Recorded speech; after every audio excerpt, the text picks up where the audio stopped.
teams are all in the upper bracket. So. Yeah. And there we go. It is going to be Krakoa coming on through as our first domination. And that is going to be now definitely Flyers having to get removed, as Envy will take Mantis out of the mix and Rad instantly target banning out Speedly's Human Torch. Okay, so there will be an opportunity potentially here now to protect the Human Torch if Rad wants it, but some would say that this could be a bait. And you can see from the glowing boxes down below this the order in which the bans and protects are happening. I believe Envy are going to get another ban now, and then a protect of their own. Yes, so they're going to be banning Human Torch, no one-sided Human Torch shenanigans. We saw earlier how strong it can be. What they are going to get one-sided shenanigans for, though, is Mantis. So now both the Ultron and the Atom become a problem that Rad are going to have to try and figure out what they're going to do. Do they burn a ban, or do they let it through? Okay, one-sided damage boost can make compositions a little bit more viable than you'd otherwise think. Magneto is going to be banned out on both sides, and Emma Frost has been removed from Envy. We're going to go for a Protect here onto the Doctor Strange to make sure that a pentagram of Farala can always be found. Smart. Rad actually went for the target ban onto the Magneto too, so instead of going for the Atom or the Ultron, they've gone for the one thing that could really prop up the res comp and make that Star-Lord incredibly hard to be able to take down when he's in those Blaster Barrage animations, and that is the Magneto. No Bulwark, no Bubble, as they're just going to keep target banning out Vanguards, and this feels a little bit personal because this is actually what Envy have been rumored to do in terms of the ban strategy, which is just annihilate your Vanguard lineup. Might be an attempt to try and force Kaluge and Window onto Doctor Strange and Venom, who don't have a huge amount of synergy, but we know they're both very good at that. Getting rid of the Wolverine's actually a great pickup because it means that Groot's now going to be a bit more viable. Yeah, it might be Doctor Strange and Groot. It might be looking a little bit similar to a Beta Season 0, Beta.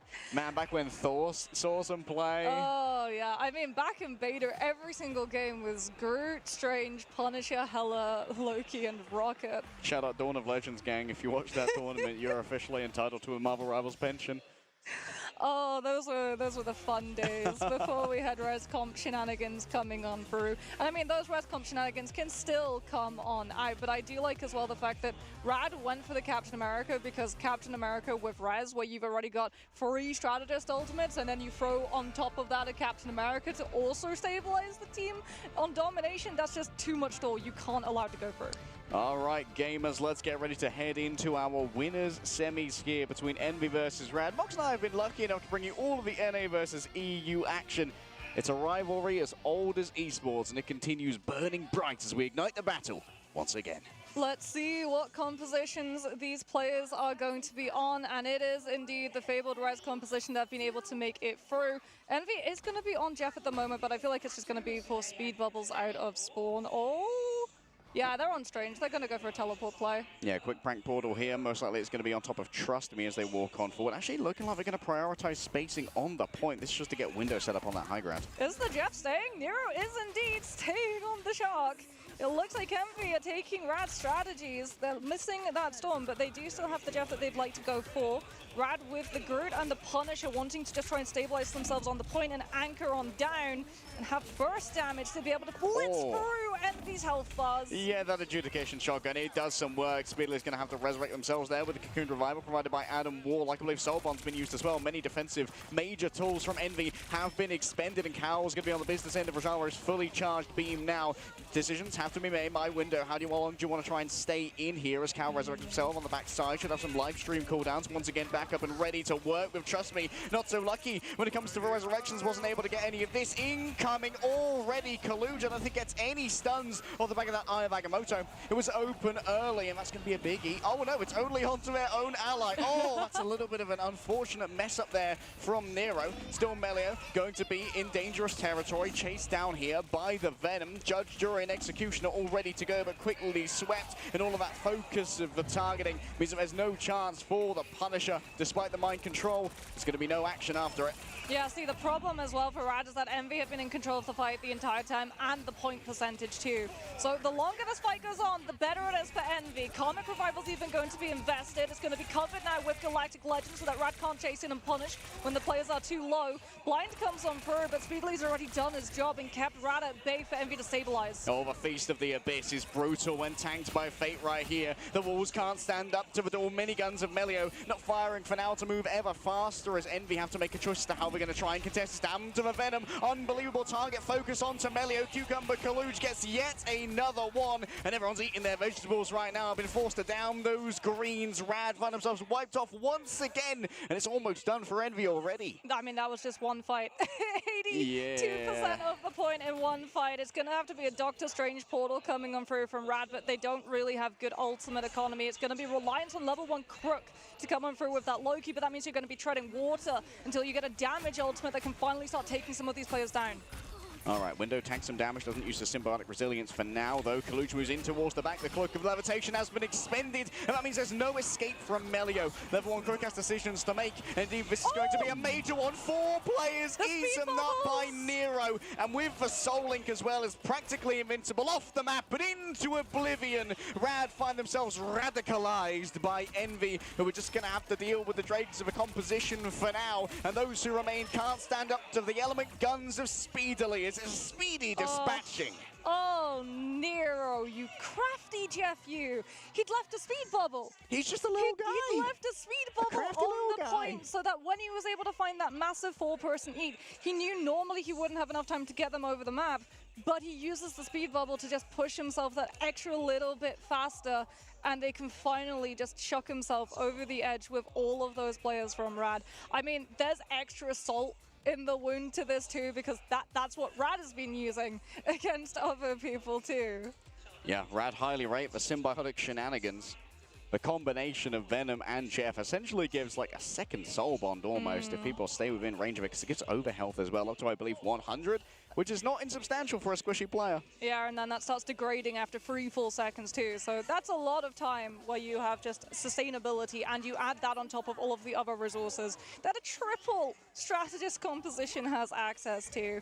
You get to see why you really can't allow Envy to win this fight and cap that point first, because the longer those fights go on, the better they become for Envy's team.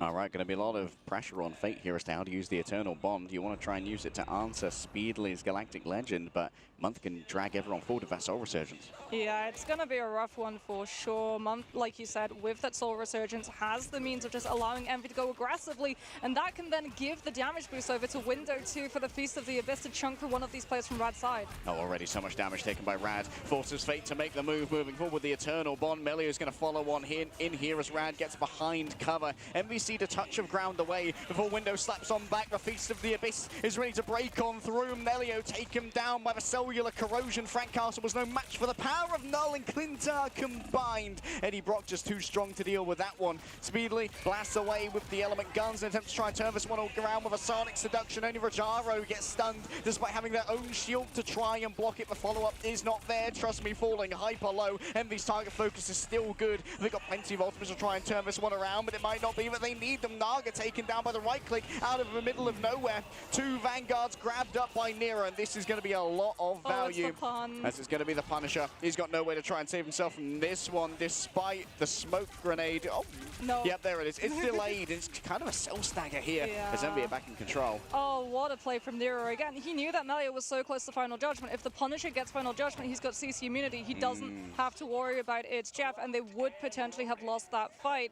So they go for the Punisher before the ultimate can come on through, and now Envy, in control of this point, can just keep sending Window in, disrupt Rad's walk-up engagement, potentially force an ultimate before the point's even in play, and if Rad are able to come to the point to utilize his Final Judgment, Cal can just play hard to get and res everyone back with Karmic. Yeah, an Inspired Window will also potentially be able to one-tap here with their ultimate in towards the back, so the corrosion used, he just disappears. Where did the Venom go? At the hands of the Punisher and the Loki combined, the damage is too much to bear, but Cal's already started a resurrection process. Everyone's back, coming out of a factory, brand new. No stun coming through from Rajaro, anti-healed by the cost of a dark magic. Window's got everything they need, and Naga strikes Terra Firma with righteous fury of the Phoenix. Month has returned off the back of a Cocooned Revival. Speedily for now, trying to pick their targets, and it looks like we're going to be staggering the Phoenix. This is brutal. No, yeah, the body block too, so that the Phoenix can't get past to get closer to the edge of the map faster.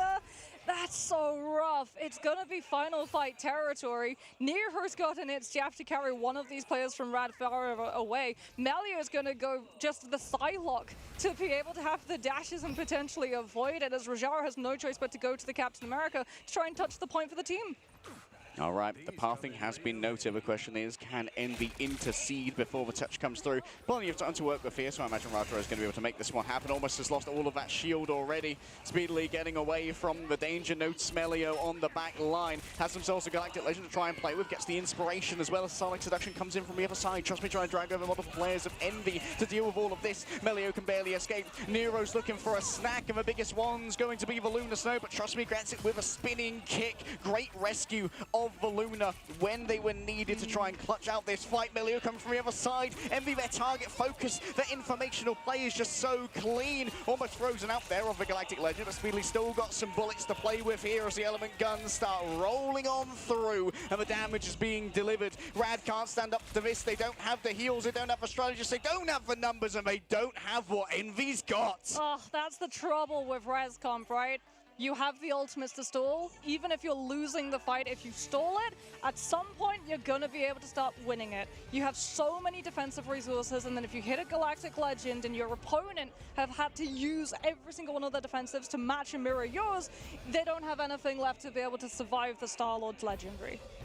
Unbelievable stuff from it, and that was so clean. I mean, we saw Envy being tested to their full limits yesterday up against Citadel, but it seems that being tested has given them a lot of odd review when it comes to cleaning up their play. Sometimes winning but narrowly can be quite an asset as opposed to just stomping your way through something. I mean, that first res fight when we were in Grove and Cal is just behind the waterfall, it's played perfectly because the way that they do it, they send Window in to just disrupt, take some damage, potentially go down before the rest of the team, so they can start up that 10 seconds frame of Karmic Revival. So when the Venom gets brought back, he's actually ready to go on to the point and still keep it in play as the rest of his teammates are going down around him, and they're all getting brought back up. And if everyone from the side of Rad are trying to deal with the Venom to be able to finally find the flip, no one's chasing after that res position, no one's going to be able to stop a stabilization, and Envy can just keep the point and play for infinity. Yeah, because Venom's not too bothered about being resurrected with low HP because it can use the Symbiotic Resilience to get a huge amount of that back and really keep it well contested. Feast of the Abyss as well also gives over maximum HP in the form of that temporary, which really does mean that Window doesn't have to use the Symbiotic Resilience before falling down. The stalling game is immense. Yeah, and that's what they did. They just bounced the point perfectly. They did such a wonderful job of it, and that's literally lesson number one of why you don't let ResComp go for on any domination map. Yeah, just those tight spaces, especially if there's some LOS to work around, like the 4 trees on the corners of the Quiet Council Chamber. That's that is a rough time. And for Rad, they're going to have to do some soul searching here as to whether they want to try and pivot into getting rid of any of the components of this Resurrection comp, whether you'd have to try and take Adam Warlock away. We did see the Protect on the Mantis. Maybe we'll see the Protect on the Mantis again. We're going to have to see a pivot into an Adam Warlock ban. Yeah, but I mean, if you're Envy, you're really happy because now, as long as there's a Mantis on the field, Rad kind of have their hand forced in terms of having to ban out some of those other compositions that Mantis can enable, and that allows you to then just pivot your composition over to something else entirely, which they're incredibly strong for. And they look so incredibly strong, which is the thing. Coordinated really, really clean, and we're going to have to see Rad try and find a turnaround. There's going to be a tilt factor too, that they lost to a Jeff strategy when they themselves have been using Jeff since like day one of their regionals. Like, I don't know, where would you even go? Would you try and take Envy to Yggdrasil now that we've seen Citadel just go for the Strange and being able to dismantle the spawn hold? Or do you worry that because they stumbled on Yggdrasil, they went, they vodded, they practiced and prepared? Yeah, and like Yggdrasil has been their comfort map for the longest time for Envy, so maybe Hall of Jalia? Like, we saw these two teams go up against each other in the plains, and the Hall of Jalia was remarkably close, came down to just one fight in overtime. Maybe Rad have reviewed that one and they think that they've solved their problems and they can figure out what they got over on Envy. I mean, Hall of Jalia is scary regardless because it's very, very strong for Human Torch, very, very strong for ResComp, very, very strong for Venom, and very, very strong for Captain America. That's a lot of things that you all of a sudden have to contest and pan out. Yeah, that's a lot to think about. So it's like, do we want to go that? Maybe you go somewhere like Midtown, as we can have a look and see all of these stats coming on through. A lot of this is going to be very one-sided in terms of just Envy, because Rad, they do a lot of damage, right? But when you have 3 strategists on Envy's end, nothing is really going to be able to go down. Punisher is very, very good for melting things like Groot walls and also flyers.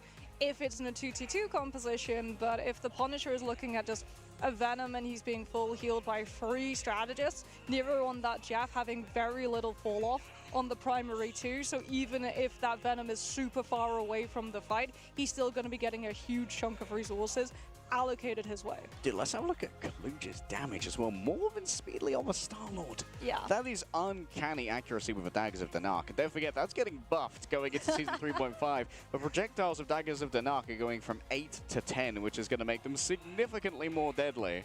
I mean, significantly deadly is definitely what we can say was Kaluja's gameplay, as that is total KOs 19. Oh boy. Coming on through. He also received a whopping 19,859 heals. So yeah, a little bit of care, a little bit of care. You can tell that there was a lot of pressure coming out onto that front line where, like, Rad, if they had been able to break the front line and find the point flip, then they probably could have been able to use that anchor composition with the Punisher, but because they were constantly playing from the behind, having to play into the retake, only really being able to deal damage to the Vanguard's a strategy which Envy used perfectly, where they would just swap out. It would be Window going in, drawing, diverting line of fire. He would go low, get out, get to the team, get stabilized. At the same time, Kaluj would just bounce in instead. Yeah, there was that threat of the group the entire time as well that kind of kept the Punisher being a #1 pick for Melia. Yeah. It does do a good amount of damage against the Venom, because of course Venom's essentially a walking hitbox, but the escapability is a lot higher. See, they did a really good job too of banning the Wolverine last, because you could potentially have gone Wolverine to go for the counter grab. Like when the Venom shows up, you go for the Wolverine grab onto him and you just shred him down. Same for when you go for the Doctor Strange fight. If you're playing on the point and the Doctor Strange is the only one of Envy's entire team who can play that front line and just live on point, that's just prime real estate for a Wolverine grab to come on through. But I mean, that Jeff ultimate, that was huge. I felt like there was some great tracking of cooldowns here internally as well for Envy. Having the Soul Bond up for when the Jeff goes for the It's Jeff underwater, and he's at his most vulnerable, can't really heal himself at all, apart from like the passive healing of being underground. That, Not just that, Cloak and Dagger was in. Yeah. They had to track Dark Teleportation. Because if there's a Cloak and Dagger in play, I mean, any Jeff player will tell you, if there's a Jeff player in your ranked lobby, the one thing that they will ask ardently to be banned is Cloak and Dagger, so that Dark Teleportation is removed and you don't trade an entire ultimate charge for a cooldown. Yeah, that's not ideal, but it was ideal for Envy how they managed to make that one work, and also like being able to use the tendrils as the opener to hold on to that Soul Bond for when it's needed for defensive purposes. Yeah. It's a great backstop of healing that's available for an Adam and Jeff composition. Yeah, they just could outlive. That's the thing, they could just outlive. Essentially, if you're Rad, you needed to find those picks, but the damage just, even with the concentrated chunks of damage that they were doing, there was so much healing and resources on the side of Envy that they could never really punch through it. Yeah, I'm not sure what the mood is. What the mood is for Rad. Trust me, he's going to have to be doing a lot of mental stabilization as well as thinking through how the ban phase is going to go here. Yeah. You don't want. There was still the option, I believe, to go for the Wolverine on the side of Envy, which is always scary to go for. We're going to go for Midtown, I believe. Oh, we are going for Midtown. Okay. Okay. So. Are they going to go for the penny? No, that's already been solved. No, trust me, he's not going to bring out the penny at mid-season finals. There's no way they go for that. I mean, he's a bit of a Penny Parker enjoyer, but I don't think he's that much of a Penny Parker The way enjoyer. that you break a spawn hold is you go for a damage-boosted composition with Storm. Why would you ever try and play a spawn hold into Envy, who are known for their Storm Oh, you want me to play Storm? Say less, King. Get into our bans soon here. Remember, they are asymmetric, and we're going to be doing it in a snake style, so keep an eye on how each of our banners reacts to what's being built by the other side. Okay, if we're going Midtown, maybe we're going to be trying to take some of these lane fights over on the left side or the right side. It might also be trying to get Trust Me onto that Groot that he's like to go for, and Groot as a Vanguard can be incredibly strong at finding those isolations, right? If Envy are banking on having a triple strategist line so that they can just keep healing their frontline core and stop Rad from taking any sort of space, the way that you then break that is you put a Groot wall in the way.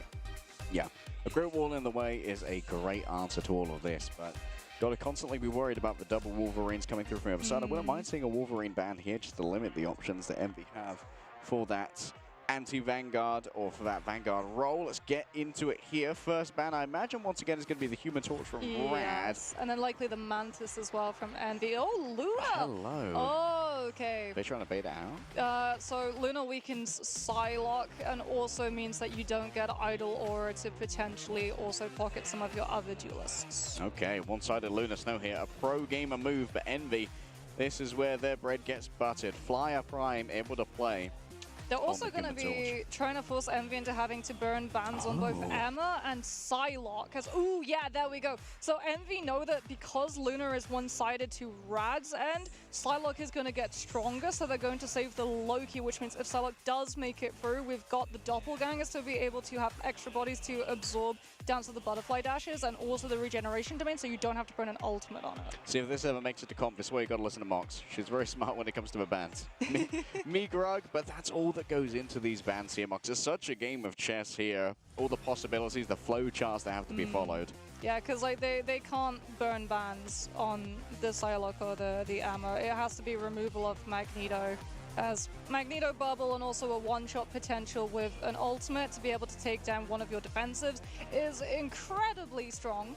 And we're actually going to be seeing the Cloak and Dagger save, which is also another reason they wanted one of those one-shots removed, because Cloak and Dagger means, we'll tell you, every single time you hear Fear Magneto, we do indeed fear the Master of Magnetism. That spicy meatball can be a little bit too much for the palate of Tandy Bowen. Jean Grey taken away for now. Cal has had the hot hands on those, and the last protect will come through from Rad here. Maybe the Wolverine, if they fancy continuing that threat onto the Vanguard. They're going to go for the asymmetric Human Torch. Okay. Yeah, Rad do indeed get their hands on Torch. Now, do Envy remove Inviswoman or do they go for Ultron? Something is going to be able to pocket this Torch, and they've got options. You can see that this ban is actually taking a little bit longer than some of the others, so there is significant discussion and debate, and there it is. The Ultron has been removed, which means triple strategist lineup has been somewhat decimated, but Rad will still have access to Inviswoman and will have the sibling synergy to give that Human Torch a little bit more extra life in the sky. All right. It's going to make it a little bit easier for Human Torch to survive, but I think they're getting rid of a Jean Grey if you're going to go for Human Torch is a very smart move because Cal is just such a threat. Of course, Cal still has access to the Hela and to the Winter Soldier and to the Punisher. Yeah, I was going to say Punisher could be a potential. Also, Wolverines, I mean, they do like to go for targets in the sky, especially if fastball is in play. It's a point of pride. You see something up in the sky, you're like, it's okay, I can 100% get that. Fear not, guys. I've got this. Envy certainly think they have this after basically a 200-0 win over on Krakoa, starting off a series strong. NAEU once again matching up, and Rad with a vendetta on their mind take us all the way to Midtown. Well, when we talked to teams, they said if one side gets one-sided Torch, it is normally going to be Curtain, so we'll have to see whether or not Envy will be able to find the recovery and try and keep this Human Torch out of the sky for as long as possible. This is going to be Envy on the defense starting things off with an Ultron composition of their own, so again, they're trying to just outlive their opponent. All right, inside of the theater. It's going to be difficult to break this one. Might see a full compositional swap here from Rad. But instead we're going to send Trust Me around the back to try and get a crunch working. It's not the ideal habitat for a Human Torch I've ever seen. Well, that's quite a sneaky little health pack steal coming through. Doesn't mean it's not going to be available for Trust Me as the Pyro Prism makes this area inhospitable for Envy. A quick hot drop in. The healing's so good, though, coming through from the Ultron. The drone is getting basically everyone right now, and you can see the inside of the Cloak and Dagger bubble. It's just practically immortal. They've got Rage of Ultron. So speedily is immediately going to be able to pop that one off. It's not going to be in time to save Month, however. The regeneration domain not coming on through in time either, but Kalush will be able to find the trade. However, Envy still having Doctor Strange in play. If they want to, can just portal back into this fight. Oh, Melia went a little bit too far out. It's going to be the Cloak and Dagger's Eternal Bond used here for additional sustainability for Envy, and this is going to give time to return for Month. Rad are going to have ultimates coming into this. They've got both the Phoenix and the Cloak and Dagger's Eternal Bond to try and invade into this room that Envy are holed up in, not allowing that payload to move any further faster. There goes Melio. Does it get any follow-up? No. Window barricaded themselves into the room with the group. Yeah, and it actually barricaded Kaluj on the outside. A little bit of friendly fire there from the group. Yeah, it burns the Supernova. and of course Phoenix's ultimate as well, but Rad still have plenty to bring forth as Kaluj sets up another portal. Yeah, it's going to be 3 fights minimum. Do they try and TP onto somebody, or do they go straight? Nah, high ground hold. Okay. Coming on through so that Speedily can get a better angle to not get jumped on immediately. Winder 2 can set up for a strangling prison that Rad are going to have to worry about. Fade and Level 1 Crook can both let the team live it, as we can see Naga starting to remove some of those vertical angles. Regeneration domain already used, and that's going to be dueling Eternal Bonds coming forth as taking to the sky is Cal with the Meteor M. I don't think makes the connection right there. Don't see anything in the frag feed. Also, instantly with the strangling prison, Fate is caught within. The healing seems to be good for now. The freedom charge of Trust Me sets free fights for Rad. Still, Envy standing up and bouncing shields make it difficult to try and survive. Kaluj goes for a stun in midair onto Naga. Frozen away from the LOS of the strategist means that no healing can be delivered. And you know that Crook can't climb up onto the high ground with the fate of both worlds. Envy with a masterful retake here are still surviving. Yeah, Level 1 Crook used Fate of Both Worlds to avoid the Eye of Agamotto, but unfortunately the LOS was not present for the Human Torch, who was up on the high ground, and Envy are able to take him out. Naga's going to be coming back in on the Wolverine with that Gruden play, but Speedily, with that Rage of Ultron, has the last laugh in terms of sustain ultimates, and Envy will be able to hold on at least for now. Psionic Seduction comes on through from Rad, pushing Envy into just having to give up the space and recontest around Ambulance later. Space given away. Can they try and chase down this Ultron straight away into Speedily? And the Spark Explosion takes away the Ultron. Next up is Cal. The disengage here from Envy is going to be fairly dangerous to try and deal with, as they're going to lose time and they're going to lose distance. Getting around that corner is everything. Naga can now at least try and bodyguard this area. Yeah, Speedily's going to be coming back in on that Psylocke. Wolverine's going to come on for removing some of that space before Winder can get aggressive with the Strangling Prison. As we can see a very aggressive Eternal Bond from Rad's side, and it is not working. It costs them all of the space. Yeah, the Eternal Bond was too sharp on the angle, Mox. They could be dragged out of it by that Strangling Prison. What a heads-up play there from Winder, wasting the entirety of the available healing for Rad. And Envy now still have their own Eternal Bond. They're going to have to watch out that they don't get Wolverine nabbed out of it by that last stand as we head towards a last fight. Kaluj has got the Eye of Agamotto. Rad have no choice but to run right to the objective. All right, Envy have everything they need to try and hold here. Level 1 Crook not under too much pressure just yet. It's going to be a quick hop over the bus to try and get the touch on the point. Trust me, he's already got this one. Oh, Kaluj into the backline. Question is, do you try and retribution through this with the Eye of Agamotto? No, take him down already by Rajaro. Carl can't quite connect with the Meteor M. Around the outside, the Psylocke looks on, speculating as to where they can try and place all of this danger.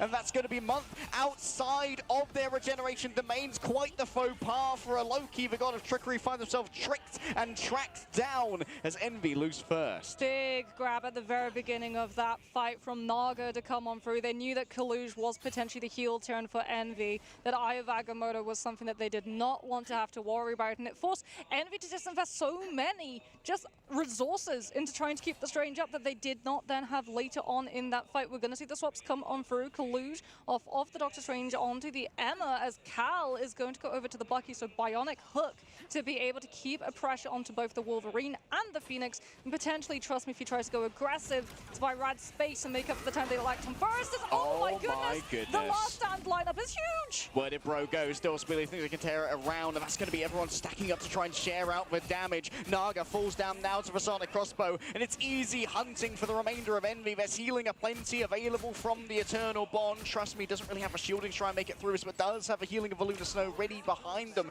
Month being down on this God of Mischief, though, was a significant resource. Yeah, but they were so aggressive so that they could just hold. Now Rad are going to have to invest ultimates to be able to break through these chokes. There's multiple angles too which Envy are going to be able to have against them. They know that they're walking up against the Strangling Prison, so they can't even really clump up. It's going to be up to Trust Me to go all the way around on this wrap with the Captain America.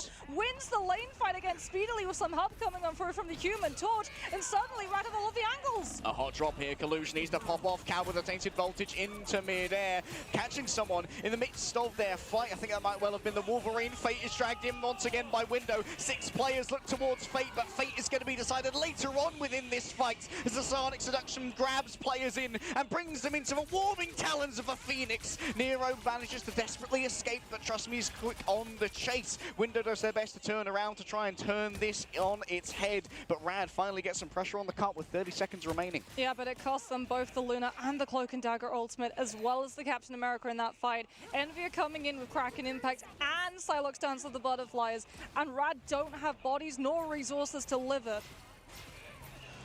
Kraken Impact, ready to go here for Cal. Could be such an important early fight. Dominator still misses out on that Bionic Hook. Trust me, manages to move away for now.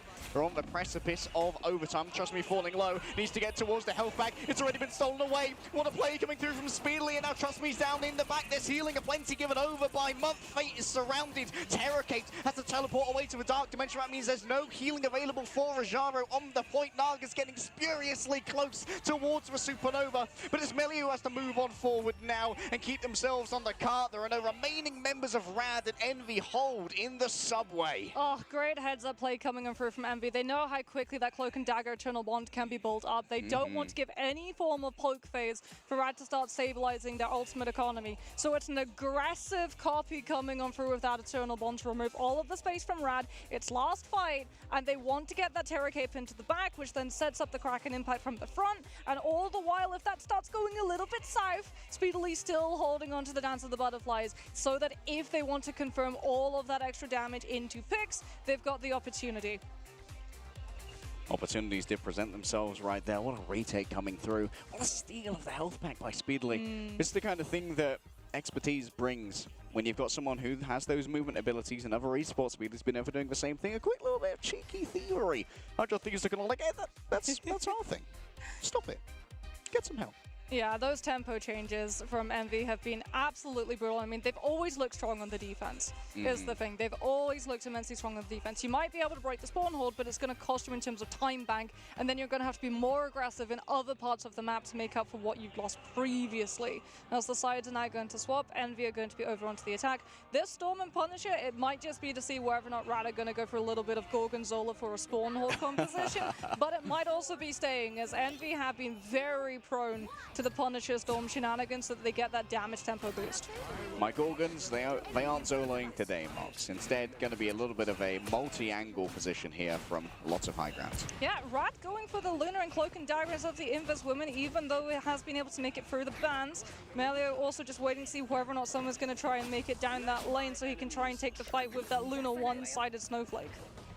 All right, in towards the back. It's going to be an attempt to try and ambush. Cal indeed finds his back up against the pillar. Melee almost out of cooldowns though. This could be an opportunity for Envy to push, but instead we're going to be trying to pressure Naga out of this position. It's not the ideal one for a mag, but Window at least is a little bit self-sustaining. Yeah, you have to be careful. Heated metal is pretty painful to the touch, and so too is Pyroprison on that main road, making it extra hard for Envy to hold that position. Cal started out on the Punisher, but he's had enough of it. He's over to the Winter Soldier to try and keep the Psylocke in check, as Naga 75% to the first Supernova. Check out Trust Me saving that cooldown as well to always be able to dive in on the Melio duel if it is going to be unfair here. Well, speaking about unfair duels, that's a Psylocke into a Psylocke who has Idle Aura. That's the Psylocke that's always going to win. Yeah, that's that one is difficult to beat, especially when they have control of the health back as well.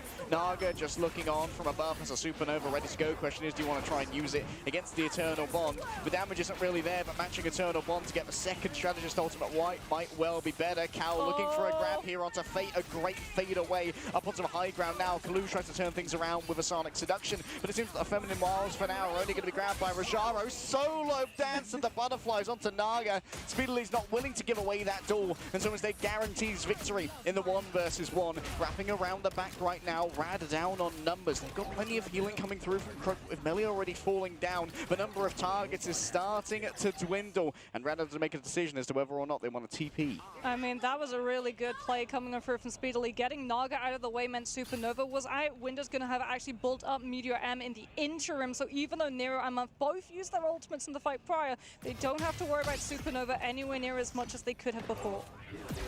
Window, Meteor M, ready to go. But mostly likely going to try and use it to eat up some of Naga's Flame Tornadoes on the retake here, moving in towards the back. Trust me, has to decide which way they want to try and split. There's the Meteor M to eat up the Flame Tornadoes, but a couple are still going to be coming on through. Dance of the Butterfly seems to be sustained for now, and straight as they come out of that, it's an easy grab for Kalu, just spinning kick as well. The Freedom Charge, Envy says, you're here with the 3-1s, and as they chase out the Captain America, it is at least Envy giving over a little bit of space, having lost Kalu, who got abandoned after everyone grouped on up. Fate's so close to getting Eternal Bond, but Cal's already got his ultimate. They might just be waiting though for Nero to have his so they can go aggressively into the backline and try and find a Terra Cape follow-up setup for that Kraken Impact to have a little bit more teeth to it. Only 1 minute remains. That's going to be the Eternal Bond coming in straight away from the side of Nero. Cal holding on to theirs as well. Monk is also going to have the second Eternal Bond here. So Envy essentially going to be immortal for the next 24 seconds or so as Melio wraps on back slowly. Trust me, finds themselves isolated. Has to get down the lane and back towards their strategist. And now it's going to be Rad who have to pull the trigger here. They've given Croc enough time to hopefully build up towards their own fate of both worlds towards the end of this. Moving in towards the backspeed. He's already fallen down to Rajaro. Cal blinded momentarily and afflicted with vulnerability as Envy disengage with their ultimates and decide they'll fight another day instead. Yeah, Trust Me's going to go a little bit more aggressive too, just to make sure that Envy are pushed further back, which allows level 1 Croc to come a little bit closer to the fate of both worlds to prevent Cal and Speedly's ultimates from being the win condition that Envy look towards in this last fight. And Melio finds the pick. Rad with the tempo change go before Envy are ready. And now they don't have the sustainability. Cal's already fallen down. Speedly chased down here by Trust Me. And next up on the dock is going to be Window. A Sentinel strike to strike through the hearts of Envy. Nero's already had to fall on over here onto that. That's going to be a grab coming through. The Carbon Crush, no, just kicked instead into the sides. Envy can't make it back. Rad, hold on first. Yeah, Rad move right outside to Envy's spawn room. Because with Doctor Strange, you can't teleport in your spawn. You have to be outside of it. So they were getting ready to find either the pick on the Strange or get the Carbon Crush to be able to cancel him out of that portal cast. What a play coming on through from Rad, reading the timer perfectly, being able to force Envy to take a big step backwards, getting 1 or 2 picks early on, knowing that it's going to force a full regroup and that they can then pressure and pressure and pressure to prevent any form of stabilization after. I got a little bit worried, you know, Mox, after that first map. I thought 200-0. Oh no, are we gonna have a little bit of a loser on our hands here? Nah, Rad, they've cooked. They've managed to figure out exactly how they're going to get one over on Envy. And as we head over towards a similar mode of Escort, maybe we can once again see some of this sublime defensive play. I mean, I tell you what's not going to be making it for the ban draft again, Human Torch. Yeah, we are not allowing the one-sided Human Torch ever again. One team always gets one. That's like we said, that's all that you're allowed. I mean, they look like they were able to shut it down really, really well, especially when they were on the defense, but defense is so much easier to shut down a flyer, right? Because you have those prior positions, you have the angle control, you can scout out where that flyer is going to be coming from, and then you can just chunk them down. When that flyer is on the defense, though, they have access to so much natural cover. They had so much peel and resources as well coming on through from the back line of Rad. And if the Human Torch is going in and taking a little bit too much damage, all of a sudden Melio pops up on the Psylocke and you have to just turn your head, pivot, deal with that. And suddenly that Human Torch, the next time you look up in the sky, is already back to 100% health. I mean, one-sided Luna as well as one-sided Torch is, yeah, it's very rough. That might not have been the greatest draft right there for Envy, but maybe they took their foot off the gas just a little bit, thinking about where maybe there could be some niche strategies here for Midtown. Maybe they think we're going into a Jeff composition or something of the like. Maybe. Although Midtown's not the greatest map for Jeff. Yeah. Until you get to third, there isn't really any good point to get a grab off of the map. Until actually second in Subway, there is actually an environmental ledge off on one of the train carriages. Into the flame pit? It's very, very far away, so you do sort of have to have a breadcrumb trail of Jeff bubbles to be able to make it there, which then means that you don't have Jeff bubbles for other parts of the fight. I can't believe we have to talk about min-maxing Jeff strategies, but... This is where we're at right now. This is where we're at. Jeff now is a viable option for both of these teams. Yeah, both of these teams, and they love their Jeff. It's not just like a backstop. They do like to play it, and especially with the Symbiote shenanigans as well. There's a world where maybe we see Venom to try and get rid of that team up for Jeff, and maybe make it less of an effective healer in the mid game and in the neutral. Still, question is now for Envy, where do you want to go? Probably Yggdrasil Path. Well, no, that was Convoy. Oh yeah, it was. I forgot that was the Convoy map. I forgot. Central Park. Oh, yeah, Central Park. I would say Central Park, although it is concerning because that's also very, very strong for the Rad Jeff composition, but we'll have to see. There's one place you don't want to go, and that's probably going to be Hall of Jarlia, given how close it was last time. Better to try and craft it for yourself. Let's have a look at our stats here. And one thing that definitely is coming out to me is Rajaro on 19k damage on the Emma. That's a lot of bruising that's being done in the front line. Yeah, I mean, I'm just looking at Melio's damage line, 20,314. That's ridiculous. 10 final hits. By the way, he was 1,000 off the spam pressure that was being output by Naga on the Human Torch. I mean, 700 shy of the Human Torch. That's crazy. That's why you got to respect Melio on the Psylocke. Man, for Envy, having the one-sided Luna really was a bit of a difference maker. It feels like putting out so much healing, but also the damage pressure that you can put out on low targets to be able to guarantee those eliminations. Oh, and of course, he's going to be our MVP as well. Level 1 Crook on the Luna. Snow putting out some absolute numbers. I mean, yeah, 21 assists. A lot of those will have been from Melio's Psylocke. I felt really, really bad for Envy because every single time we were looking at the Psylocke 1v1, it was just a case of, well, I have resources that you don't. It was like, okay, you can start taking the engagement against Melio, and then if you don't instantly burn him down, you just have to get out. Like, it was literally just, you have to play distraction so that you can't commit into the fight and lose that lane immediately, so that the Psylocke wasn't just on the backline of Envy 24/7. Yeah, here's a quick look at our replays from the match of Midtown. Of course, breaking this first point, it did make us a little bit nervous. Envy would be able to hold for super long. We did manage to get absolutely fantastic fights. This retake fight off the back of a Doctor Strange was sublime fight planning from Envy. Yeah, this grab coming on through from the Wolverine onto the Doctor Strange so that Envy couldn't set up the Eye of Agamotto, that was absolutely huge coming on through from Rad because it meant that they actually got to push into second. If that Eye of Agamotto had come on out and hit the backline, it would have been curtains. It would have been cooked. Absolutely cooked. And this was a great bit of strategy right there. The hot drop coming on through to try and take out Speedily instantly. That was some great coordination when it comes to these engagements. And that's what Trustly brings to the table. The leadership and the understanding of the necessity of getting those 3-2-1s. I love this. This aggressive Eternal Bond from Month just to be able to take away the space from Rad. And then Rad do something very, very similar here where they just push up and force Envy to lose so much space when they're trying to regroup and stabilize to set up a teleport play. It's so smart.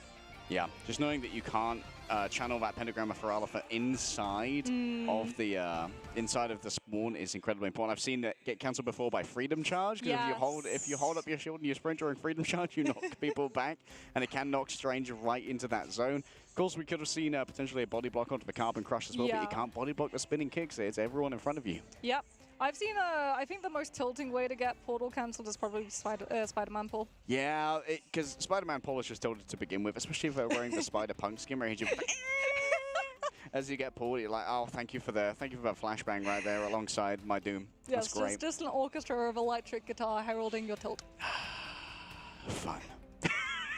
Well, I'm certainly having fun here on the casting desk, Mox. We're 1-1, and we're seeing Envy be a little bit mortal, as we saw again yesterday. There are a lot of people who are thinking that Envy are far and away the best team at this tournament, and I'd say that given the Scrimbucks he is circulating, that is a little bit on the money, but people believe that they are mortal. They believe that, Rad in particular, I think that it's very winnable. Well, of course they think it's winnable. They're here for a world title. Oh, well, we get Matt pick, and who could have seen this coming? Who could have prophesized that it would have been Central Park? I mean, it is definitely, I think both Envy and Rad's one of their better maps. Because, I mean, if you're Envy, obviously we just had Convoy, which I think is actually really, really smart too. That we saw Rad take them to a Convoy map immediately, so that if they did lose, then Envy didn't immediately get the opportunity to take us to Convoy, which would have been Yggdrasil. Yeah, I mean, taking away that Convoy map, very smart. I may have forgotten which one it was, but I knew exactly what they were cooking with that. And, well, didn't want to go to Hall of Jalia. There is a little bit of a coin flip factor with Symbiotic Service. It feels like that one can be so defensively favored, and we did just see Envy fail on an attack, so maybe feel like you want to go to something that has a little bit more leeway on that attacking side.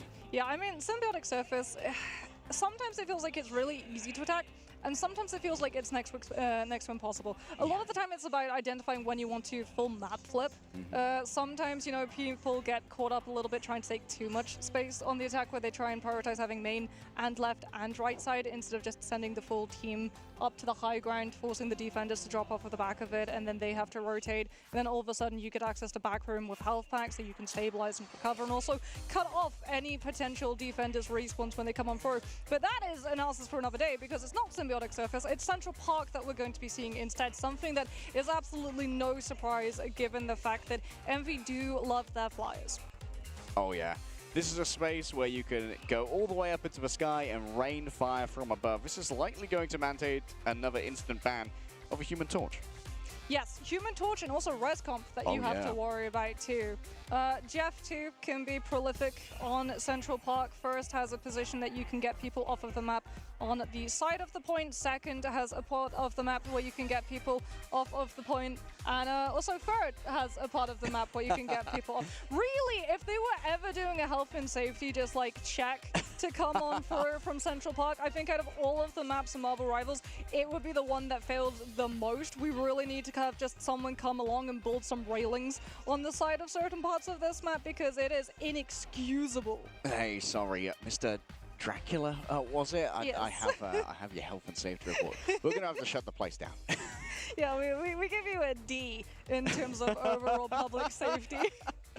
D for Dracula and D for the public safety standing. D for Dampier as well. Ooh, very fancy. See, weaving the blade out, weaving the blade out. That's why they give us the big bucks, Mox. And then we're about to show us why Gade is earning the big bucks in this draft phrase, moving on through. And as you said with Jeff, can be deadly here. Rad brought it out yesterday against Sentinels to absolutely fantastic effect, and maybe slightly tilting effect as well. Yeah, I think it's another reason why you kind of want Mag out of the way, just so you can't bubble the Jeff when its Jeff is coming on through, because a bubble Jeff with multiple players, getting them off the map, yeah, that's something that Envy really don't want to let out.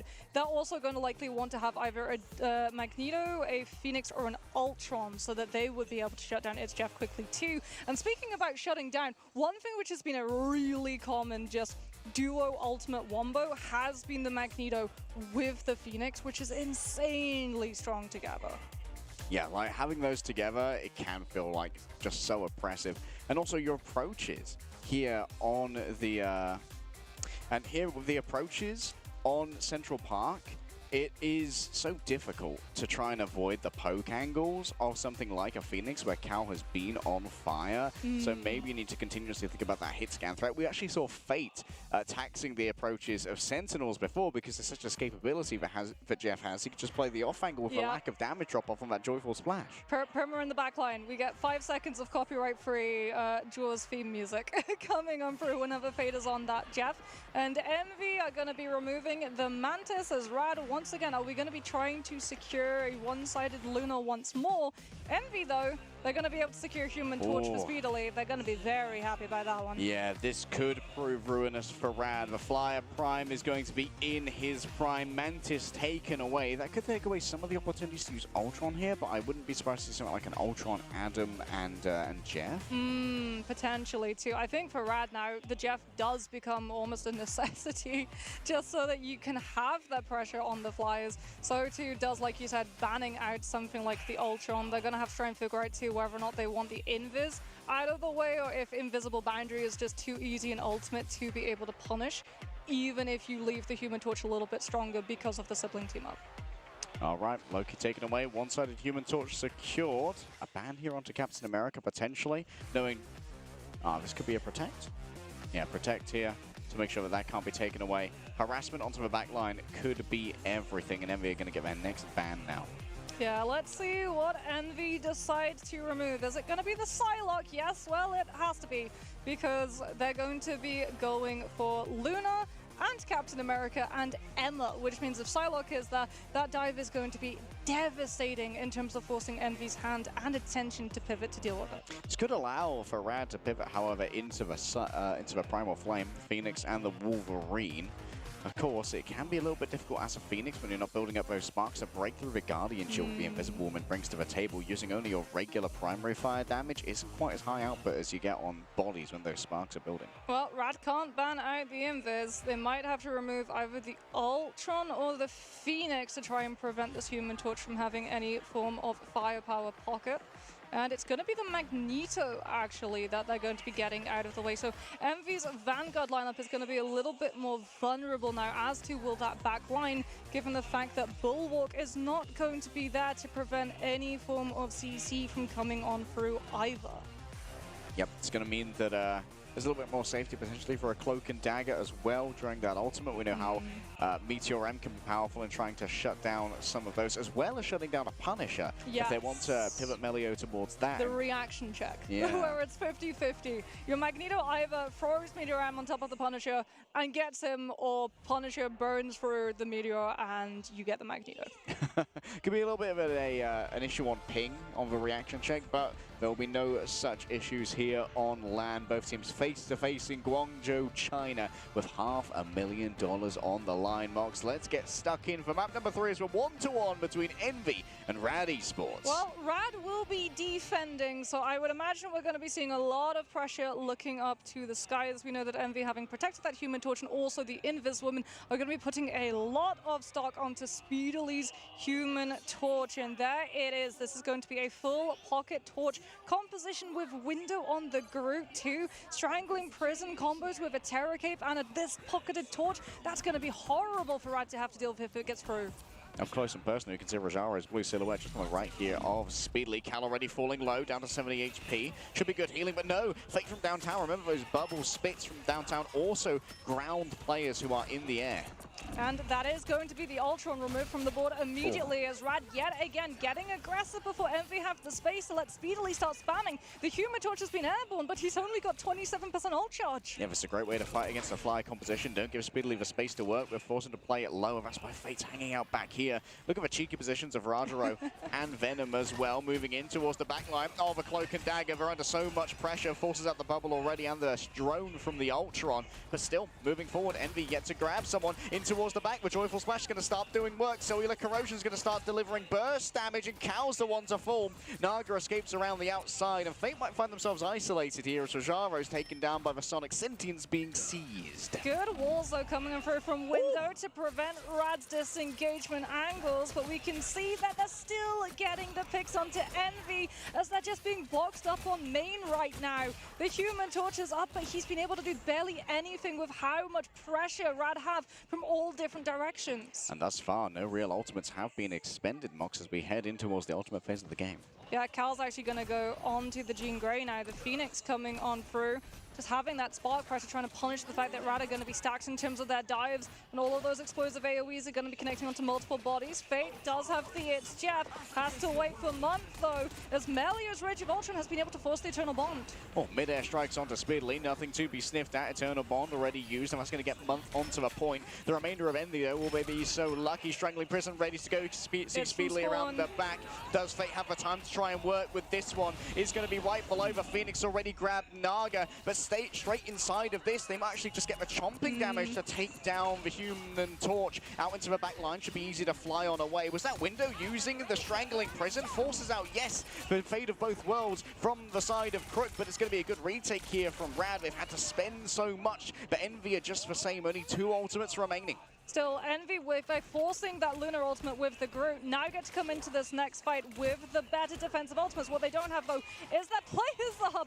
Speedily only now goes down. The It's Jeff removed the torch so far out of the fight that Rad were able to get such a long stagger. And now Envy, if they're not careful, yes, they've got the invisible boundary, but Melio's going to be able to build up a Rage of Ultron in the interim. Cal with yet another change. Now onto the Wolverine. Maybe wants to try and shut down. Trust me, Rajara's going to have the Freedom Charge to give over additional bonus health. Remember, maximum health percentage damage. Moving up into the air. Speedily attempted to be shut down to 125 HP inside of the invisible boundary. It's easier to escape the dangers that the Star-Lord provides. But remember that this ultimate is not going to be on the points, and now moving forward, they're still going to be taking a lot of damage. They try and capture all of this area. Freedom Charge already used here by Rajaro. Trust me's fallen down elsewhere. They want Fate. Melio grabbed up in the air and grabbed as well by the Wolverine. Rajaro's already got 2. Nero and Month. Rajaro's popping off with the Sentinel strikes. The damage is too much to bear. Fate's here with a Joyful Splash as well, but it's far from joyful for Envy. With their investment and 30 seconds remaining, they only get a singular tick, Mox. Yeah, Kaluj had to burn Sonic Seduction just to be able to establish that hold. Rad have the better ultimate economy in this fight. They're already posting it up to see if Envy are going to try and avoid it with a Strange Portal. Month does have that Eternal Bond. Those 4 dashes should be able to carry on to point, but unfortunately, the Cloak and Dagger might be alone right now. There's Melio with the Rage of Ultron. They think that they can pick the Cloak and Dagger and the players left behind. Oh, the Cloak and Dagger didn't even make it all the way as well. Instant final stand to try and shut down, trust me. Fate from her back once again. It's Jeff ready to eat up a snack of an Envy squad. Only grabs their own Ultron for now and tries to take him to safety. Wrapping around the outside, his additional slow ability throws him up into the air. This is a disengagement for everybody else. Trust me, coming back with a Feast of the Abyss does a bunch of damage, but Window's going to be able to do the same with their own ultimate moving on through here. Level 1 Crocus almost returned. That's a good amount of healing to be delivered to the remainder of Rad as Window and Nero play around the outside. Much better now on the invisible boundary. It's right where it's needed to be on the point. Melia and Naga fall in series as finally the pentagram of Ferala is summoned in towards the back. It's the arrival of Fate, but it seems that Fate is calling the name of Envy, and it's calling for all the healing from level 1 Crook. The target focuses on to the Luminous Nova, trying to burn through the healing that's given over right now already. Kaluj using the Sonic Seduction has grabbed one. It's going to be the Venom, which means no peeling is going to be available. Can't quite seduce the Luminous Snow, but overwhelming is the damage. Envy have finally done it with just a slither of time remaining. Oh, brilliant target focus too. If Naga had still been up with Galactic Legend, Rad might actually have been able to hold that with all of the sustain that their composition brings, as well as the mobility.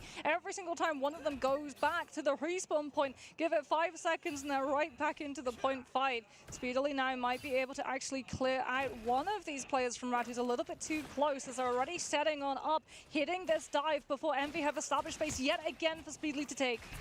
A right click onto Speedily could be all they need to get Rajaro on top of them for now. Cal waiting in the wings. They're trying to force out already that passive. Speedily's been taken down at range by level 1 Crook with that hit scan. And a quick disengagement here from Rad as Mantha's forced to use the Eternal Bond. Oh, what a brilliant dive from Rad. Forces Envy to turn around and deal with it, and then the Ice Arts comes on through from level 1 Crook, just taking the torch down when the resources aren't there to keep him up. And that the torch is gone, there's nothing to keep Rad in check. In fact, it's just the Supernova that has to come on through when Speedily comes back into the fight. Naga's going to be able to cover it though with the Galactic Legend, but level 1 Crook has still gone down. Speedily cowed into submission. Has Fate grabbed anyone for now? It's just the Cloak and Dagger. Maybe taken no. so far away. Maybe we can teleport. Oh no! Month finds the one spot that they cannot fall through. What a play coming through from Fate, removing the Cloak and Dagger from the midst of a fight. That's a lot of healing that's going to be missing. And you know that Naga's going to take advantage of that. And the element guns go brrr, baby, all the way through the back, carving through the Vanguard line. It's Crook with the Ice Arts. Oh my goodness, Fate coming on through with just the perfect equation calculation to know which angle to be able to find Month off of the map. Naga again gets to move on up aggressively. He's going to have the Ultron drone pocket to keep him healed up so he can try and go toe-to-toe with the Human Torch in the pocket that Speedily is going to be given. As still Envy, every single time they try and fight any bit of their space, there's a toll to it, an ultimate, a pick that they have to find before Rad decide to give it up. Fate alone in the back, of course, there's unlimited self-healing from being underground if you can only hide away for long enough. Melio for Rage of Ultron from downtown. The damage being spread out, breaks with the Aegis of Emma, but can't get through the damage of the healing of this Cloak and Dagger bubble. Fate desperately needs a rescue, so Naga's going to move on in, tries to avoid getting grabbed from the air, but taken down to Terra Firma. Still the damage being delivered, healing's there as well. It's Crook with the fate of both worlds now to be decided as 10 seconds remain for Envy. Window heads towards the back, the Feast of the Abyss harkens his name, and a buffet potentially to be served of Rad as they've already lost many players, and in overtime those spawns are going to be incredibly long. Yeah, but there's still 2 more fights minimum to come through. Window is going to have Feast of the Abyss, so too is Cal going to have Rage of Ultron, but it's Nero who needs to come in clutch right now before that Galactic Legend. You have to worry about its Jeff too. Month has to save the Dark Teleportation, because if Fate gets a huge eat and everyone goes off of the map, this round is finished. The crunch from behind here could be ruinous, though, for Rad. Level 1 Crow's going to be back there. Rajaro's coming in to rescue a Freedom Charge around the point. It's going to be It's Jeff coming through. Cal's already been eaten. Yeah, it's a little bit of a nasty mouthful. Waiting for the right click. They see the movement over to the Cloak and the Dagger. Spitting out Rajaro. The double grab from Fate. Most of the healing is gone. Speedily surely going to be joining them soon from the element guns. Trust me, is overwhelming their counterpart on the Venom. Noel's favourite child has been chosen as Envy are scuppered midway through main. Oh no, it's Jeff. Every single time. Jeff! He's just a little guy! It's like The Shining. Instead of it's Johnny, it's Jeff. Instead of like just hatchet breaking down the door, he's just got, you know, the sharp teeth chomping through that sandalwood. Chomping through Envy's chances of taking second as well. My goodness, the fact that that objective was as close to the environmental part of second as it was.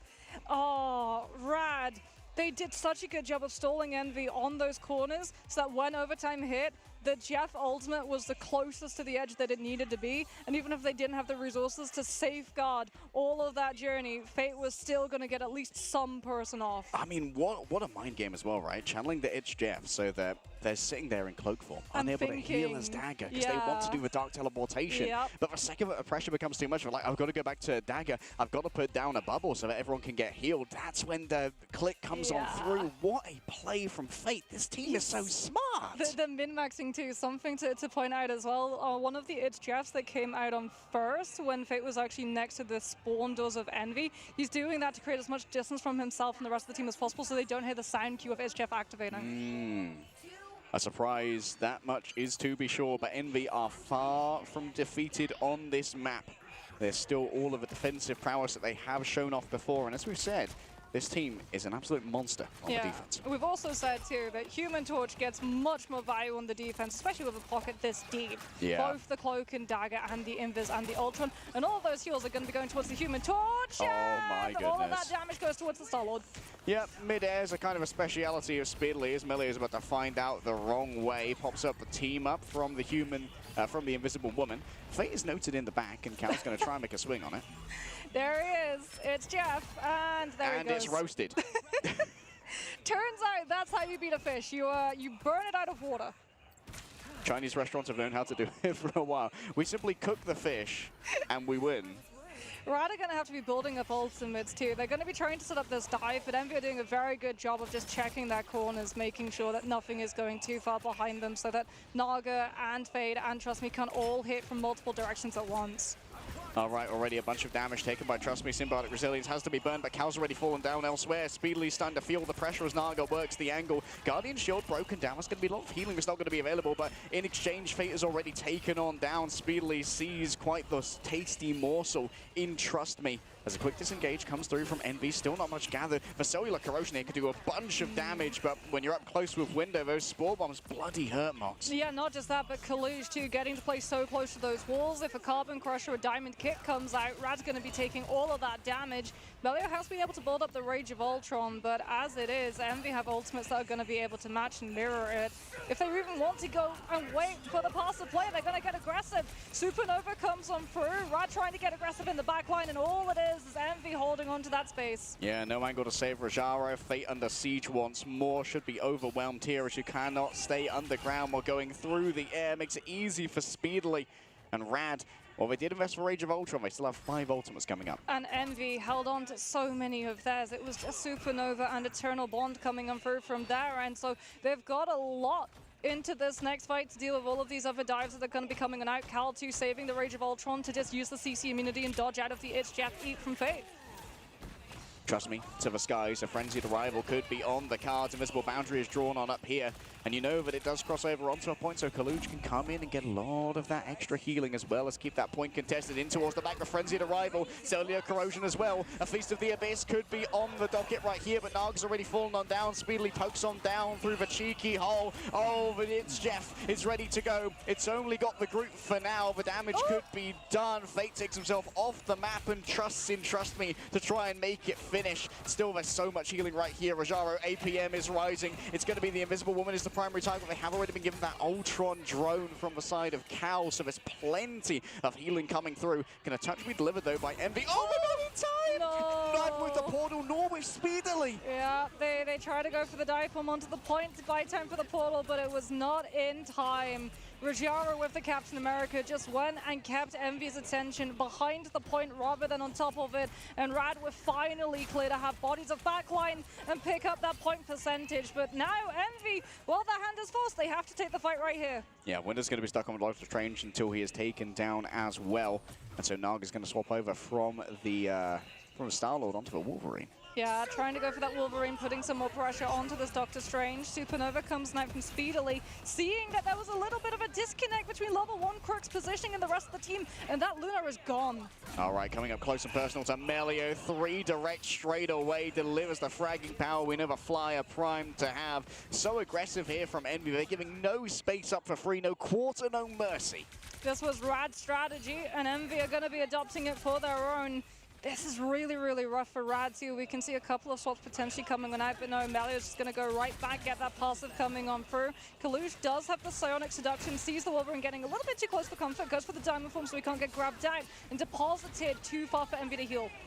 Nero into invisibility for about a moment longer, doesn't want to use that invisible boundary just yet, and why would you when already it's Speedily who's cooking, Fate and Crook in the back, a flambéed, flash roasted, and Envy continue to hold strong. They might not even commit any of these ultimates in this next part. They're just going to put enough pressure onto Rad that forces an ultimate here, and then you can just disengage and have all of the ultimates that you still have for the next fight afterwards.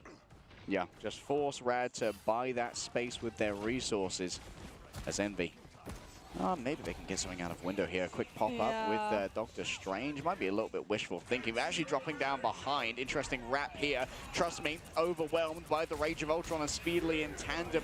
Even with the big investment, that's a fully charged play. Oh, trying to take out Fate, isolate them from the heals, but unfortunately it's coming from the ground itself, and you cannot separate them from the ground unless we take to the skies. And Cal looking down from the sky right now, already building up towards the next Rage of Ultron. It's all meaningless damage into the midst of the fate of both worlds. And now it's going to be Naga who's going to start laying down the meaningful damage. Speedly's popped up a little bit of extra damage. A huge investment here from the side of Rad, but still they can't really deliver. Melio gets punished for the final stand already given on over. Kaluj overwhelmed, maybe. Trust me, is going to be forced to move elsewhere. Oh, they're going to invest the Eternal Bond. Envy desperately wants to keep the spawn hold going. And now with Cal returning from a spawn all over Naga, this needs to be a clean clip, and it's not. Cal with the Encephalo Ray is just a little bit better. Yeah, and Kalush has been able to build up another Psionic Seduction too. Rada out of tricks, out of ultimates, and potentially out of time. 35 seconds left. They've got to pull a rabbit out of a hat somehow, but they just have so little control of the space.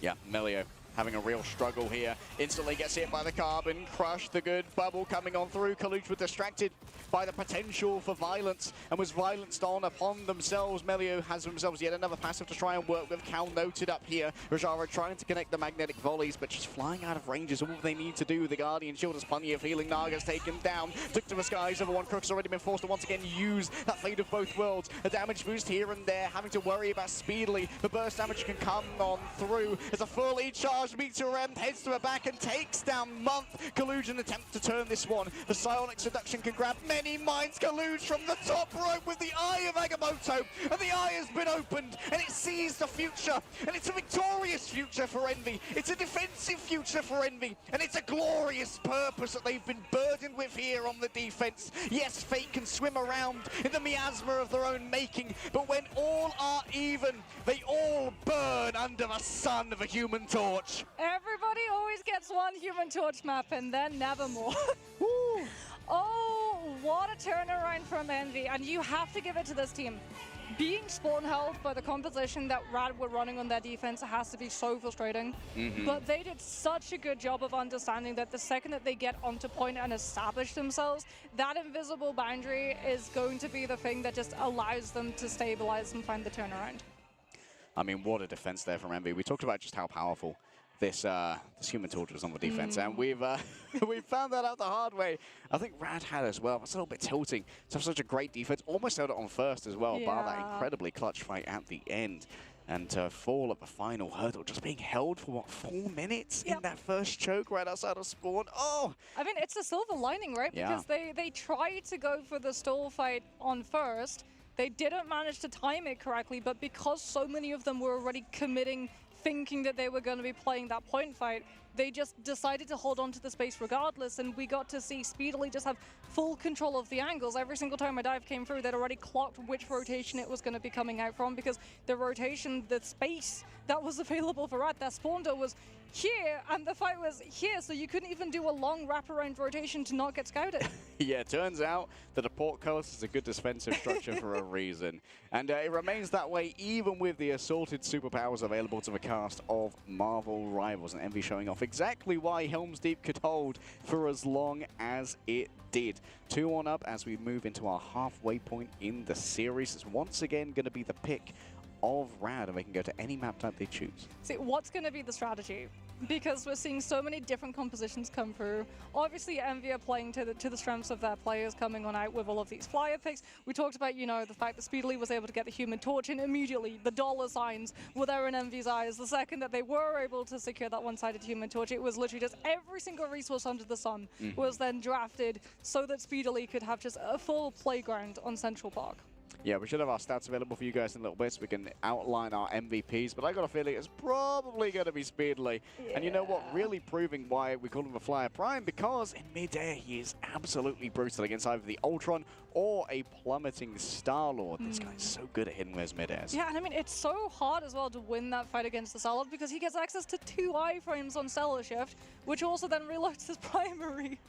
So a lot of the time Star-Lord can keep up with the duels in the sky, but the pocket was just so strong too. And even with Rad trying to take advantage of the fact that all of those resources were going Speedily's way, so that if they wanted to go for the Human Torch, they had to commit a dive first, draw the backline's attention, the heads would swivel, and that Human Torch might be left behind forgotten. But Envy was still able to button down the hatches and hold the space until Speedily was back. And that's what the Invisible Woman brings to their table as well. No resource required, no attention required to have that C available. You're never going to see Speedily burn that while they still have the Ultron drone, while they still have the attention of their backline, while Month is looking upwards. It's only when they're abandoned when that's going to come through. Not just that too, but force physics. Because there were huge elements of dive coming out from Rad's composition with the Venom, right? So force physics is one of the most broken cooldowns for a Venom to have to worry about because you have no way of mitigating it. You have no CC immunities.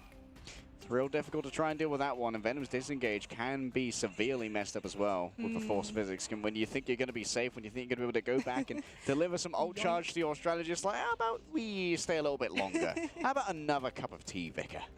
Oh, okay, but now our map type gets reset because that is 3 maps. We've had Domination, we've had Convoy, we've had Convergence, which does mean that Rad are going to be a little bit concerned because they know some of those other map types are going to be rolling back around. But maybe we see, you know, a domination like Hell's Heaven coming through, which is then going to put even more pressure into the ban structure of having triple get taken out with that res composition being problematic. So you might be able to slot something else past it instead. Yeah, like these bans, they're getting better for Rad, that much is for certain. They seem to be constantly keeping Envy on their toes, minus the one-sided Human Torch, which was a bit of a fumble, I'm not going to lie, especially on Central Park. Okay, let's see these. Oh boy, 32,197 hits of damage coming on through from Speedily on that Human Torch. 25 final hits. Yeah, this guy is probably the best Human Torch in the entire world, I think it's safe to say. Yeah, I don't think anyone here really gaps him on the Human Torch. Sorry, other teams. Speedily is just that guy.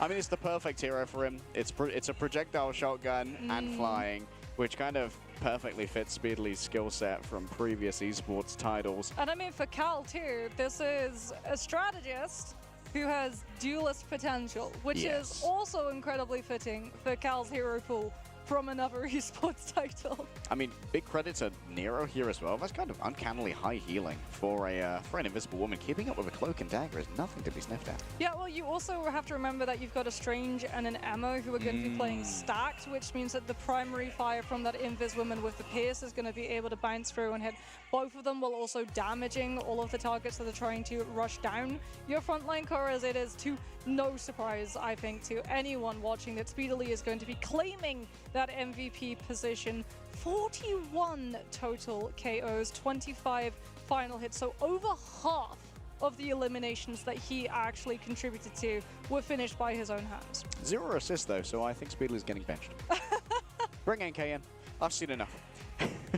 Something else that really impressed me in that last fight was the combination of Psionic Seduction from the Emma and Eye of Agamotto from the Strange, which then led into the most brutal Maelstrom of Madness follow-up finisher. And I was just like, yeah, that backline is absolutely toast at that point.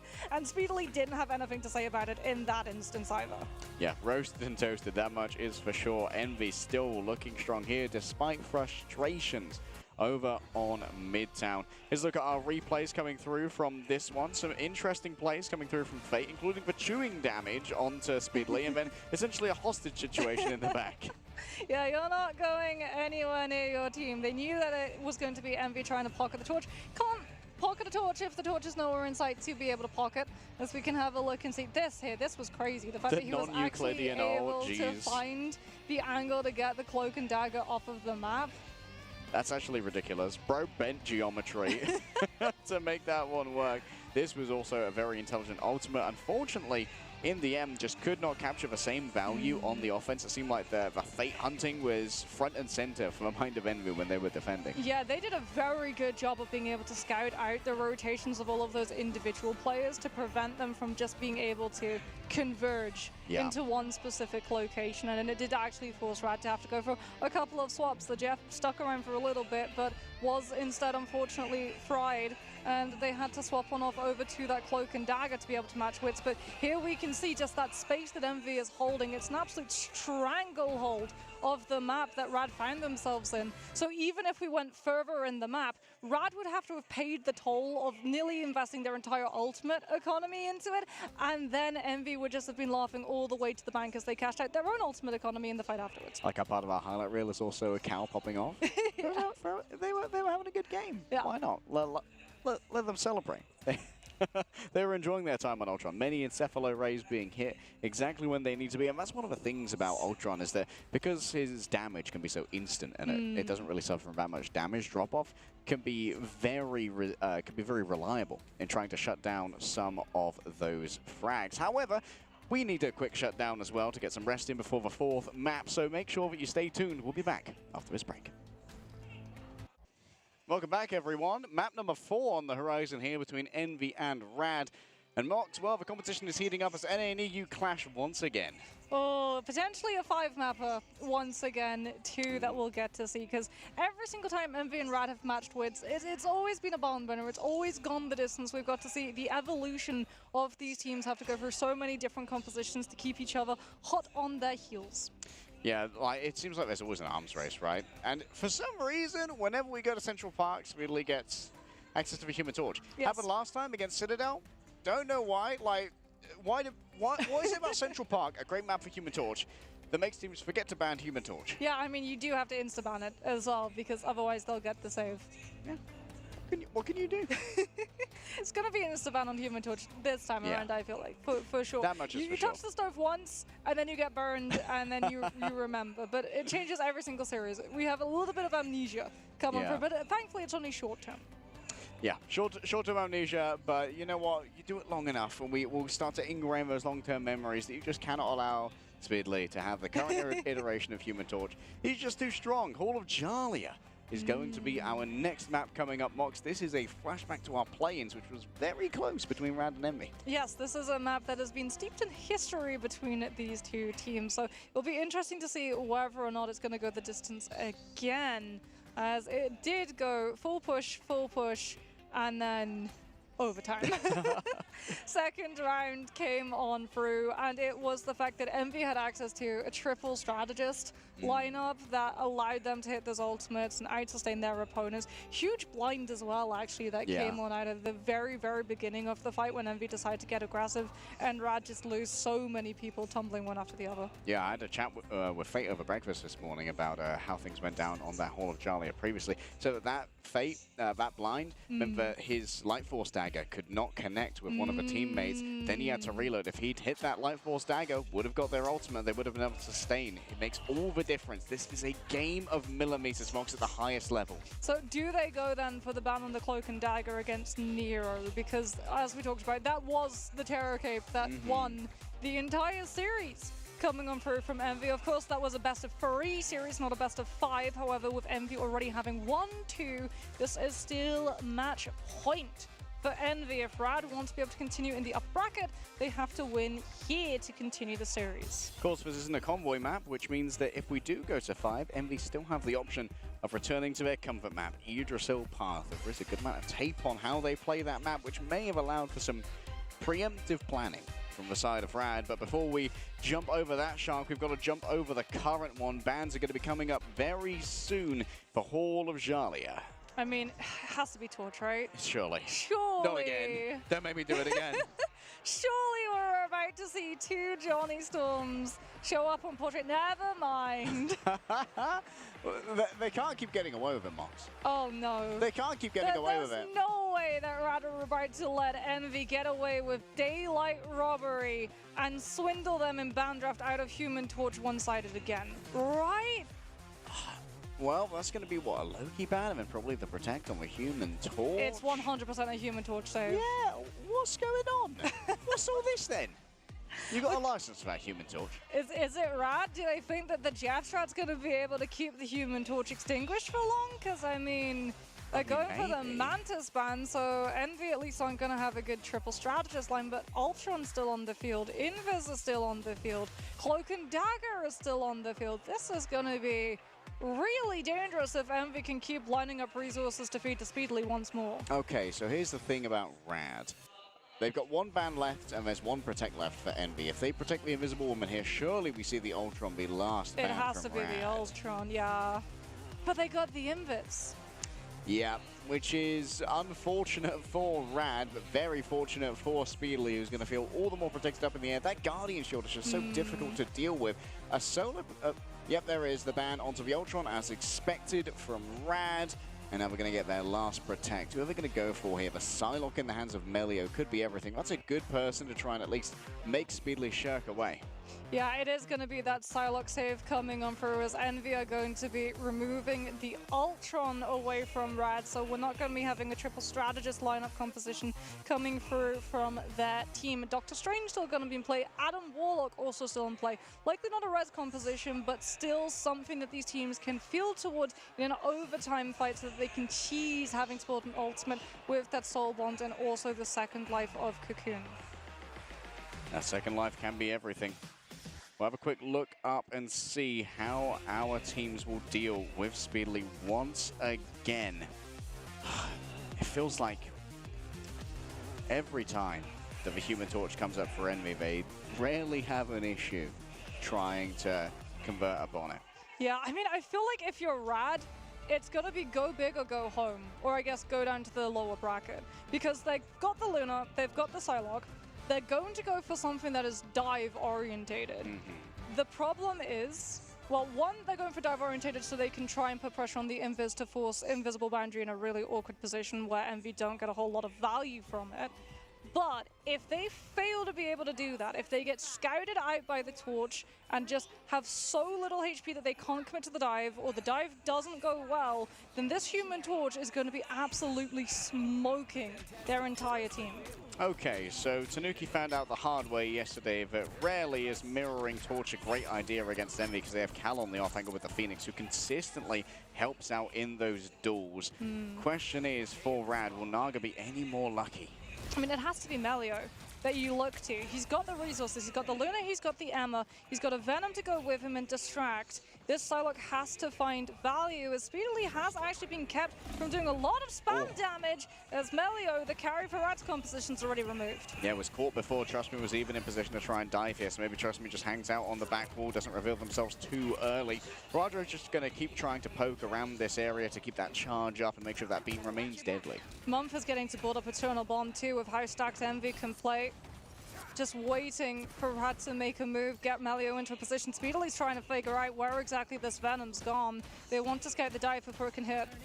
Yeah, getting rid of this bridge as well makes it a lot more difficult for Melio to try and cross that area without investing a dash. Moving over towards the back, Melio just goes into their duplicated form. A lot of damage coming forth here onto Nero. Oh, an attempt at a one hit right there, but unable to convert. Mumph is able to use the Dark Teleportation, iframe out of that incoming damage before depositing themselves into their ultimate to get the healing. Envy are converging slowly off of that point, though, back towards Ramp, knowing that Rad now have one-sided Eternal Bond. Eternal Bond coming on through, Trust Me, crushed under the spicy meatball of window. Down goes the Aegis, and up comes the Sonic Seduction. Month off the side, Rajara's already grabbed them, and maybe looking for a follow-up here onto their own Invisible Woman. Looking forward towards the edge, Nero's overwhelmed. The fate of both worlds is more than enough here to sustain Rad through the fight. There is going to be an attempt to come on through, though, from Month off the back of that Pentagram of Ferala. Speedily's going to have ultimate too with the Supernova. Rad are gonna get 2 ticks, maybe not the third though. They are in time to tap. Engaging straight away, though, into that Pyro Prism means extra damage as they come on through. Cal descends from the heavens with the Phoenix. Seems for now that it has already been taken out. Speedily desperately needs to try and avoid the incoming damage of Asana Katana inside this bubble. The healing is immense, and Melio is able to really get that match purchased. Nero falling low. Naga wants to finish it, but it's Melio who's faster on it, and Fate's been traded out on the other side. Still, there's no touch from Envy, and Rad get the cart moving. First, as well as Control to set up this next position of the fight before it begins, which is great for the dive. Trust me, he's going to be moving on up, trying to get an information read on where Envy are going to be positioning, feeding that then over to Melio so that he can come on through with the backup follow hit. All right. All onto one target. Oh, the spot. Isolated by the Phoenix. Oh, it's brutal to try and deal with. And so Naga's going to demand attention now from downtown. Oh, managing to grab Nero. Still speedily trying to dodge in midair. Cal trying to fly away as best they can. Fly, little birdie, fly. And they don't find themselves in the cage for now. With disengagement from Envy is Rad by the space. This is shades of Central Park, just removing space for Envy to have this Human Torch play from, with that dive converging even further into Envy's backline, already forcing out the Eternal Bond as Month just tries to reposition. Oh, not a great disconnect here, though, from the side of Trust Me. Is going to try and get some additional HP off the back of the Feast of the Abyss. Gets a little bit more. Chomps down onto Window. Nero might be next up on the docket, and that's going to be Window. Easily taken on down. Kaluj might have bit off a little bit more than they can chew here. Can't break through the Aegis, and Speedly's going to be just as unlucky. Fate once again traded in the back, but there's no one here to touch the car, so Envy are going to find themselves scrambling for a defense on third. Melio's going to have the Dance of the Butterflies. Envy's positions are all going to be forced onto Nero's invisible boundary. Cal's going on to the Adam Warlock, just so that we have Soulbond so that they can hold on to that invisible boundary a little bit longer, I would assume. Hoping to make sure that it can be held on to. Window for now just sits. Oh my, the accuracy and the focus fire from Endy. That's the professionals that we've been looking forward to. Melio faked the ultimate. They dashed towards the Adam, and Cal thought it was about to be a dance of butterflies upon his body. Soulbond's already out. Meteor M has to be used from Window to try and hold the space, hold the line, and Cal gets Melio before the ultimate can come on through. All right, not much off the Meteor M though. Cheers to that Aegis. But Rad, they've already had a lot of their momentum taken away, so that Soulbond cooldown's going to tick, tick, tick down. Yeah, this is really, really bad for Melio because now the Solok's not in a position behind the entirety of Envy's team. And trying to get this Dance of the Butterflies off unmarked by one of Envy's players is going to be so hard. Yep, already down to half. It's going to have to pick up the health back here. You can see that Speedly's already paying attention to that angle. Homework has to be done. Supernova in the midst of all of this, moving in towards Month in the back line. The damage might well be enough as they quickly teleport to the Dark Dimension inside now of the invisible boundary. Naga doesn't want to deal with the slow that's within, but the healing's more than enough. Has to descend down now to the fate of both worlds. Now, Melio getting up real close. Yet another Soul Bond. The wait was long enough. It was great play from Envy to try and survive through this one, but Fate still think that it's winnable off the back of an Eternal Bond. Naga and Crook too far away from all of that healing. Envy have turned it around once again. The twists and turns are ever wilding.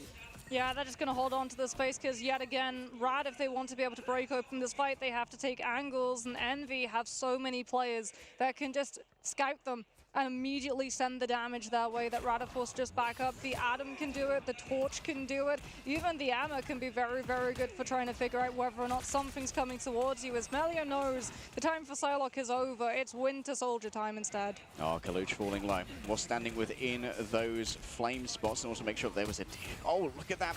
The constant damage onto Speedly from the tainted voltage of Melio from downtown. Attempts to try and isolate the Vanguard here. Guardian Shield in midair. It's unideal. They turn around. Kaluj, a bunch of the healing that was heading his way was eaten up by the Meteor M, and that's going to be instant resurrection now. Window sends it downtown. Nice teleport to the Dark Dimension. Attempt to try and save Melio, but still falling low, and Fate's fallen elsewhere on the off angle right now. Naga needs to try and take Speedly off of this one, but look at this for team up. The fantastic force from the Invisible Woman keeps Speedily sustained. Yeah, Rad are still here, but they're having to back away. 1 minute 30 remains, and they can't stand up to the damage of a Supernova. Yeah, every single time Speedily falls low against that duel against the Human Torch, he's got an Adam and an Invis and a Supernova, and Rad have no space to navigate it.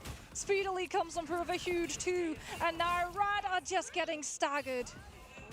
Yeah, Cal's not going to invest for Cocoon Revival in that one either. Crook can't afford to get staggered, gets the Metallic Bulwark. He will be able to survive. That would have been horrible for Rad to deal with, because that's a Luna with an ultimate that you can't afford to lose. They're going to be coming in with 5, and we have to respect this. They're going to be trying to force Rad's hand, though, to part with at least some of them before the fight moves to a further part of third.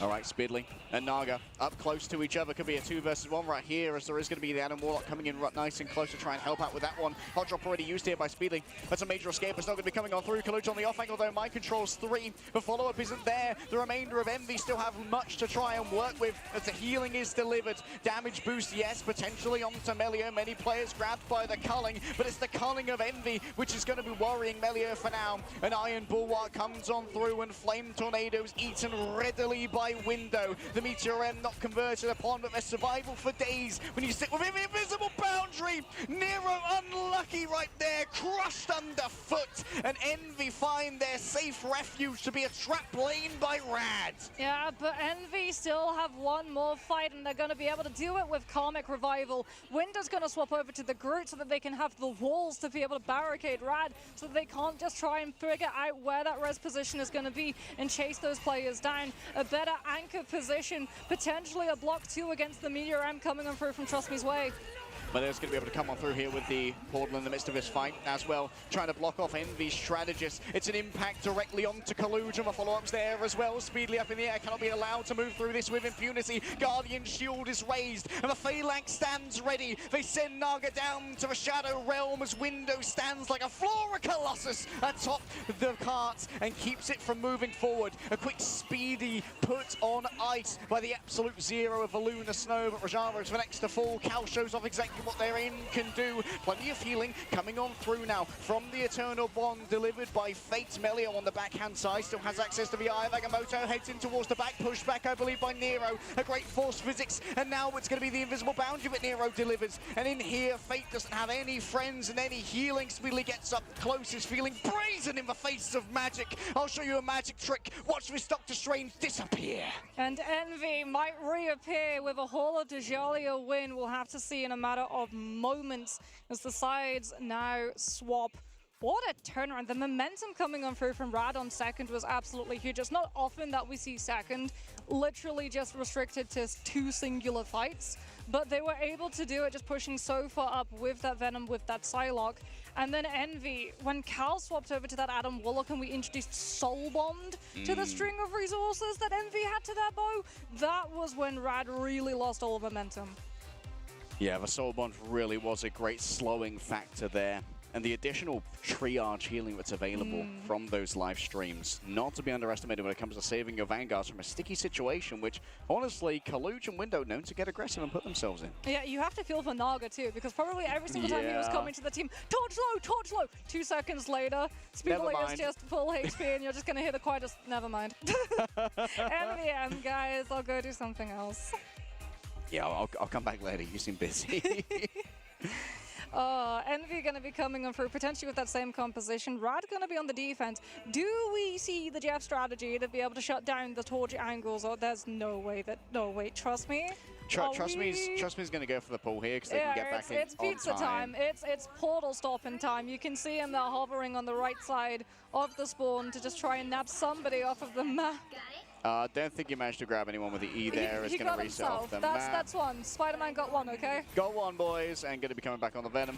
Knows the respawn timings here. And we might get baited into an over-aggressive push here, thinking that Trust Me's down. Yeah, but they've got the Soul Bomb. Is it really over-aggressive if you have one-sided Soul Bomb before the fight even begins? Yeah, look at that. They're already around the corner. There's the Soul Bond, and there goes all of the space that Rad had. Yeah, but now Melio's wrapping the back. Soul Bond's almost over. Mutt's going to be the primary target. They want that Cloak and Dagger so badly. Put down the bubble on the floor. Spreeder, he's been the one to fall through the cracks this time. These Thorn Lash walls are putting out so much damage. In goes for Terror Cape, and the kick is even better. Symbiotic Resilience pop just in time by Trust Me as Kaluj is forced to flee. The Guardian shield is raised up behind them to try and cover the escape, but the rear guard maneuver is far from perfect for Envy. They move too far, too fast. Yeah, very good disengage coming on through from Rad's main core with, like you said, Melio being able to go in and hit from the back of Envy's side.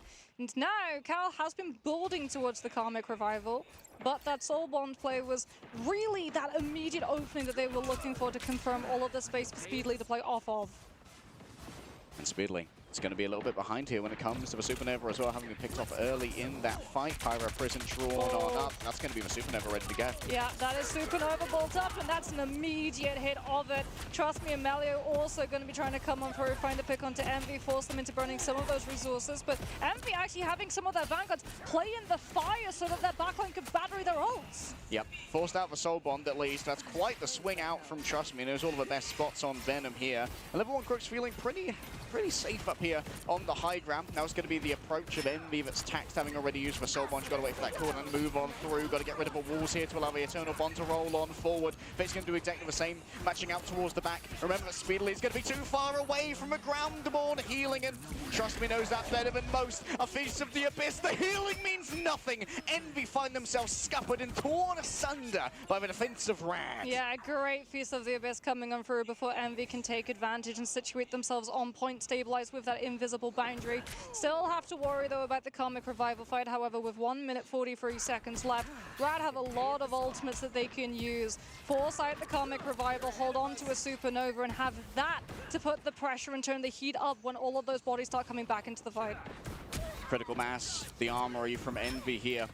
Almost fully loaded for Bear as they're running low on time, but have one fantastic chance already in escape given over here by Melio. Trust Me, stunned out and finished by Speedily. And this might be go time now for Envy. With one less player to try and contest the point, it's Naga who tries to hit the emergency here, forced to fly away, avoiding the incoming auspices of that Sonic Seduction. And for now, the Soul Bond has been used. Up comes the invisible boundary. This one's going to be used by Nero. Overlain with Cal, who still has the Karmic Revival if anyone does fall here. And now it's Speedily's turn to reign over it all. Imperiously allows the power of the sun to come on through, has the additional healing given over by the Invisible Woman. Team of Cal's fallen down over here as well. Able to resurrect themselves, will be able to bring back all the others using that Karmic Revival.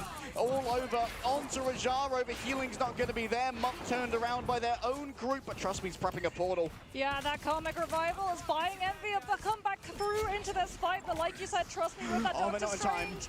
Rad, though, not going to be in time, and they're going to lose the point regardless. Now they're going to be down some of those players too without on Central Park. The way that Envy were able to silver line it, they've lost that prior positioning and the opportunity of grabbing the space back without having to walk through the gauntlet. That is going to be all of the spam pressure from this Human Torch before the fight even kicks up. Yep, and that's a 3-minute cooldown on the portal as well. Mox, I won't be back for a bit. Yeah, that's going to be really rough for Rad to have to work with. Window on this group too. If Rad try and go a little bit further away from that backline, can come on through, break the LOS of the back, and Kaluge with the Emma is going to be able to keep a check of the Venom too. All right. Aegis erected now and then to just try and avoid some of that poke in towards that back. Trust Me, feeling really aggressive, but Melio is going to be getting all of the ire of Speedily. Hot drops onto the Shinobi herself, and well, that's one only that she can't handle with a Sonic Katana. That's going to be the Supernova. Drawn on up now. Can Envy avoid all the incoming damage? Going to need more than just the damage and the healing of a Cloak and Dagger to deal with it. But Naga gets over aggressive, thinks that it's winnable. Trust Me thought the same, but they both couldn't be more wrong, and Envy been rolling the cart basically the entire time. Yeah, huge iframe from Month as well, anticipating that Naga would go for the dive bombs, try and find the confirm. Manages to get everybody out of the way without taking too much damage, and Envy now have the Strangling Prison to prevent Rad from getting touch.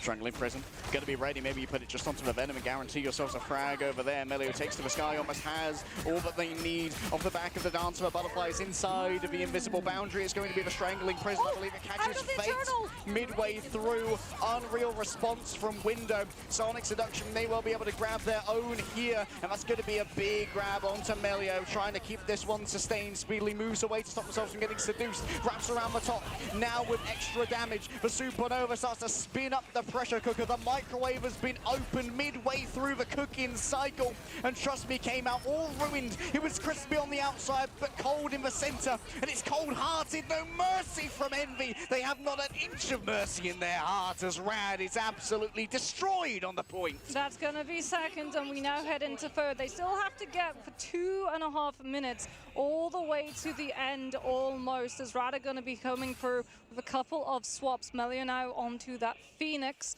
as we can see Cal with the Karmic Revival. MV2 posted up around that corner, taking a little bit of damage for Window now, so that Nero and Month can convert it into healing up time. Naga with the Supernova is going to force Envy to give respect, however. He's playing around the pillars to make sure he doesn't get poked down by the Adam early. Okay, a grouped up team team. It's an opportunity for a Phoenix to build up those sparks and build up a Phoenix rather quickly. Remember, it'll break down all those walls of window as well. Nagas to Super Nara, good to go. Brings up even more flame tornadoes. Nero needs to be overwhelmed here. The focusing of the healing is good. Window gets even better off the back of that strangling prisoner. This could be Envy claiming the series very soon. Yeah, so many of those players toppling over. That must have been an insane Terra Cape coming through from Month to aid all of that damage that Envy could dispatch. One more fight, and Rad are going to have their attention purely on objective, which means that Cal might get a free Karmic Revival off the side of it. One more fight, one more chance. Speedily playing it safe for now. Does not want to get themselves picked too early as the smoke is distributed. The gods of Wakanda are angry at Rad for having given away this much space, but only a minute remains now. Naga waits with bated breath. Melio doing the same inside of the Pyro prison. The Panopticon has been filled with gladiators, and it's Melio's turn to fall down first inside of this. Trust me, gets himself Nero. That's going to be an instant resurrection coming through now from Cal. Karmic Revival's good. It's speedily up above all of it. And the fate of both worlds is a song of the people of Rad, a desperate chorus joined by many, a hope, a dream of defense. Envy for now disengage, have themselves a soul bond for that additional staying power. But guess what, on the other side, the Phoenix Ult stands ready to go up close and personal to Naga in towards the back. The iframe is good. It's Month with the right click yet again, and Melio is conquered by Kaluj around the outside. Naga's found, the DPS is down, the strangling prison is better. They choke for air, but they can't come up because they're buried under a sea of blue. And those who burn blue continue to burn bright. Envy get it 3-1 done. Envy come through with the win and a triumph over EMEA yet again. As speedily as Human Torch burns the brightest of them all. This guy on that hero, you just can't let him have it.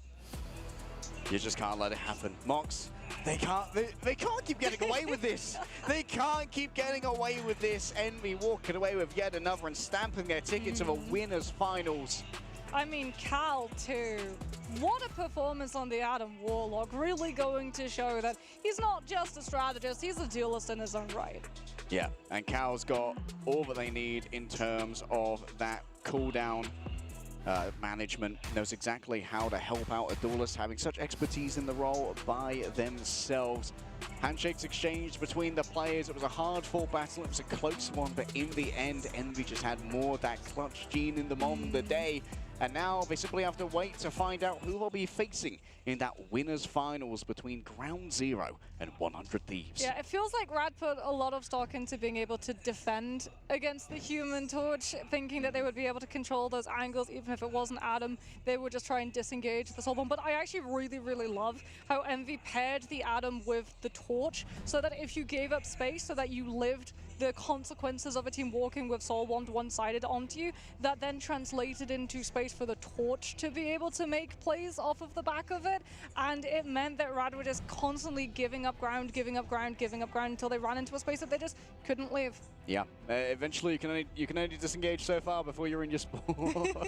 And unfortunately, I think a lot of that comes down to how they mishandled second. Yes. Naga going for that deep dive, Month hitting the Dark Force teleportation for the iframes, and then clapping back on the Supernova and Human Torch, but there was no real fragging power left after that.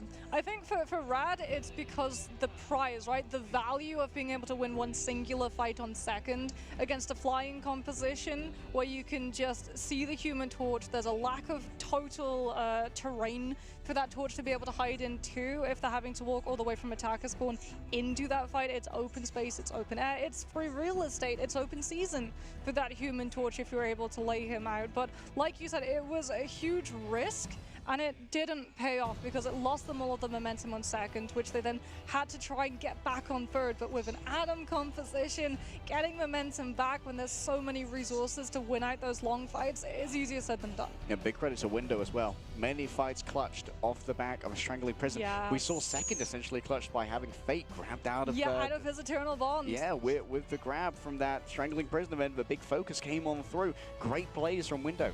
And it's been a while since we've seen Groot really decide the outcome of a match, but Window's making a classic case for it. Yeah, a lot of players, like when I talked to them, they were like, oh yeah, Groot's not that great this season. Other things are way better. There's newer, shinier toys like the Emma Frost, and I guess older, more reliable viable models like the Magneto. But Groot, like you said, when you have that utility, when you have the communication and coordination that Envy brought to the table, looked immensely strong. As we can have a look at some of these stats, and oh my goodness, I didn't think that we would see a top performance of Central Park when we looked at Speedily statistics, but well, there we go. We might well do so. God, look at the healing coming through from Rad as well. 100k between two strategists in total. On the other side, very impressed with Window, keeping up basically with Speedily's damage output on the Groot, which is nothing to be sniffed at. Window just put so much pressure down on Rad. Yeah, I mean, Cal too. Yeah. Look at the damage that Adam Warlock did, which also meant that Rad had to try and deal with all of that incoming spam pressure, not just from the Human Torch, but also the angle control that the Adam brings to the table, where you're just constantly spamming those corners, so that every single time Rad try and corner peek, they're just absolutely smashed health bar down-wise. As Speedily will be getting the back-to-back. MVP picked up for him yet again, this time 41 eliminations, so falling a little bit short, I believe by one of his previous performance, with a final hit of 19. But still, like, what a player, what a hero. Nah, still 0 assists, so welcome to the bench, big boy.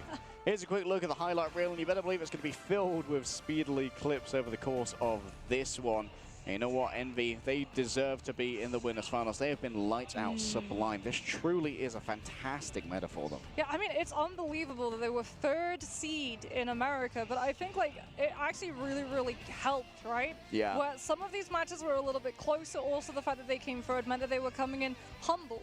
They knew that they needed to work on their performance. They knew that there were certain compositions that they had weaknesses on, and then they worked incredibly hard at being able to cover those up, because if you still have those same weaknesses, other teams will have done their homework. They'll have looked at the compositions that you struggled against, they'll have looked at the maps that you've struggled against, and they'll come on through working on those compositions, that the second that we get into these fights, oh no, don't. Oh, this isn't a highlight, this is a low light. Well, everyone loves a good low light now and then, Mox.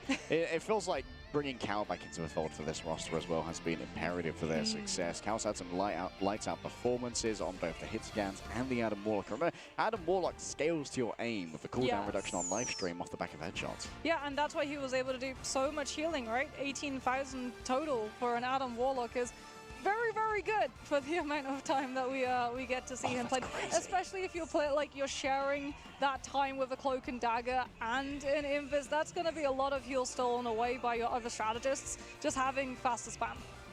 Oh, I'm becoming a Window fan. Like, Window doesn't have quite as much, I don't know, esports pedigree as the remainder of Envy, who have a lot of history in past esports titles, but really showing why they've been accepted into this kind of high-tier esports clique. He comes with a territory when you're as good and skilled as Window is. You put on a great performance on the Venom as well. Yes. Definitely a very variable player. We saw him play on the Magneto too, but the Groot was really where the ult value came through. Yeah, and I think it speaks to Envy's coordination too, that they were able to withstand the dive pressure. Because like that's a lot of comms. That really does test your comms. It doesn't just test your mechanics and your reaction time, it tests your communication infrastructure. And Envy were able to come out the other side all the stronger for it. I mean, they are going to be in the winners finals. They're basically guaranteed, what, top 3 now? Well, I mean, that kind of does line up with what we've been hearing behind the scenes about the fact that, like, yeah, Envy and Rad are probably not only the teams that are going to be able to make it for the play-ins, but also a shoo-in for the grand finals themselves. Yep, and that means both of our EMEA teams are going to be sitting down in the losers bracket. As much as it hurts me in my very soul, Mox, I'm smiling through the pain, but it's real nonetheless. I mean, with my sleep schedule, I'm kind of half American honorarily. So I'm just really excited that we get to see amazing high-level Marvel rivals this early on into the game as well. Like, if this is already some of the skill ceiling that we're getting to see, just think about how much higher that's going to be able to get the longer these players have access to the game and they can figure out what these heroes can really do.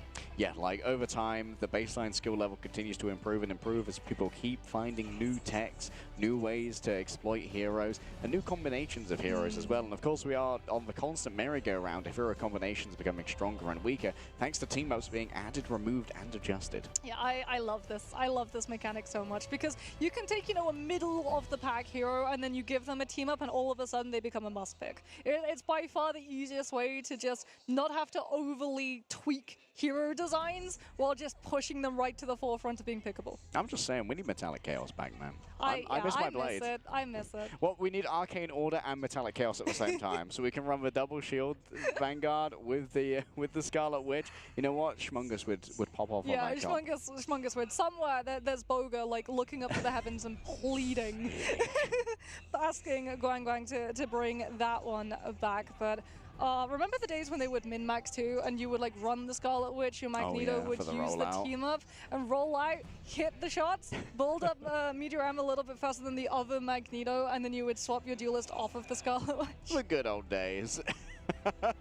We're currently in the good current days. Rarely do you recognize that it's the good old days while they're happening, but I'm currently recognizing that the days are indeed good, and they're better for Envy. Hastro certainly being rewarded for the investment being made in the team. Remember that they were one of the first teams to get a boot camp going alongside Sentinels, 100 Thieves. I believe they were doing it in Hastro's living room. Oh, wow. Which was it was charmingly jank, you know. The rebirth of Envy as an organization it's been pockmarked with charming points. It's kind of like the esports equivalent of the garage band. Yeah. They start off, I guess, before they become rock stars. They're rock stars in their own rights at the moment. They're like, this team is one of, if not the best in the world currently, as they're able to not just play at this level, but also under this amount of pressure, because those lights, they are very, very blinding. We've seen teams make mistakes. We've seen hiccups come on through, but Envy, it feels like they always recover. If something starts going wrong, and they're like, oh, we mistimed something, they're still able to turn it around in that fight,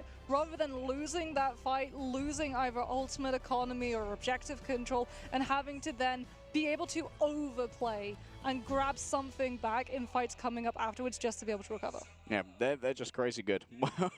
I mean, you've got the long words, the complicated words, the smart words to say. I'm like, Envy they're good. Just good. Envy excellent at this game. They're just fantastic. Yeah, they are fantastic.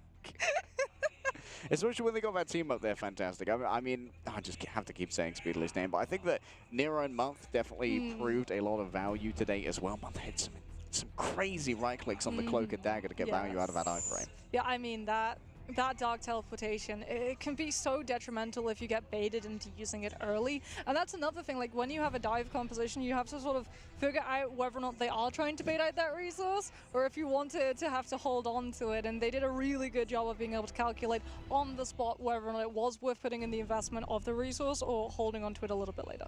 Yeah, honestly, having that caliber of like resource management in a strategist player it's kind of the quintessence of what a great strategist player is. It's all about resource management, prioritization, and sometimes it comes down to mechanics, which is where Nero comes in. And Cal. Yeah.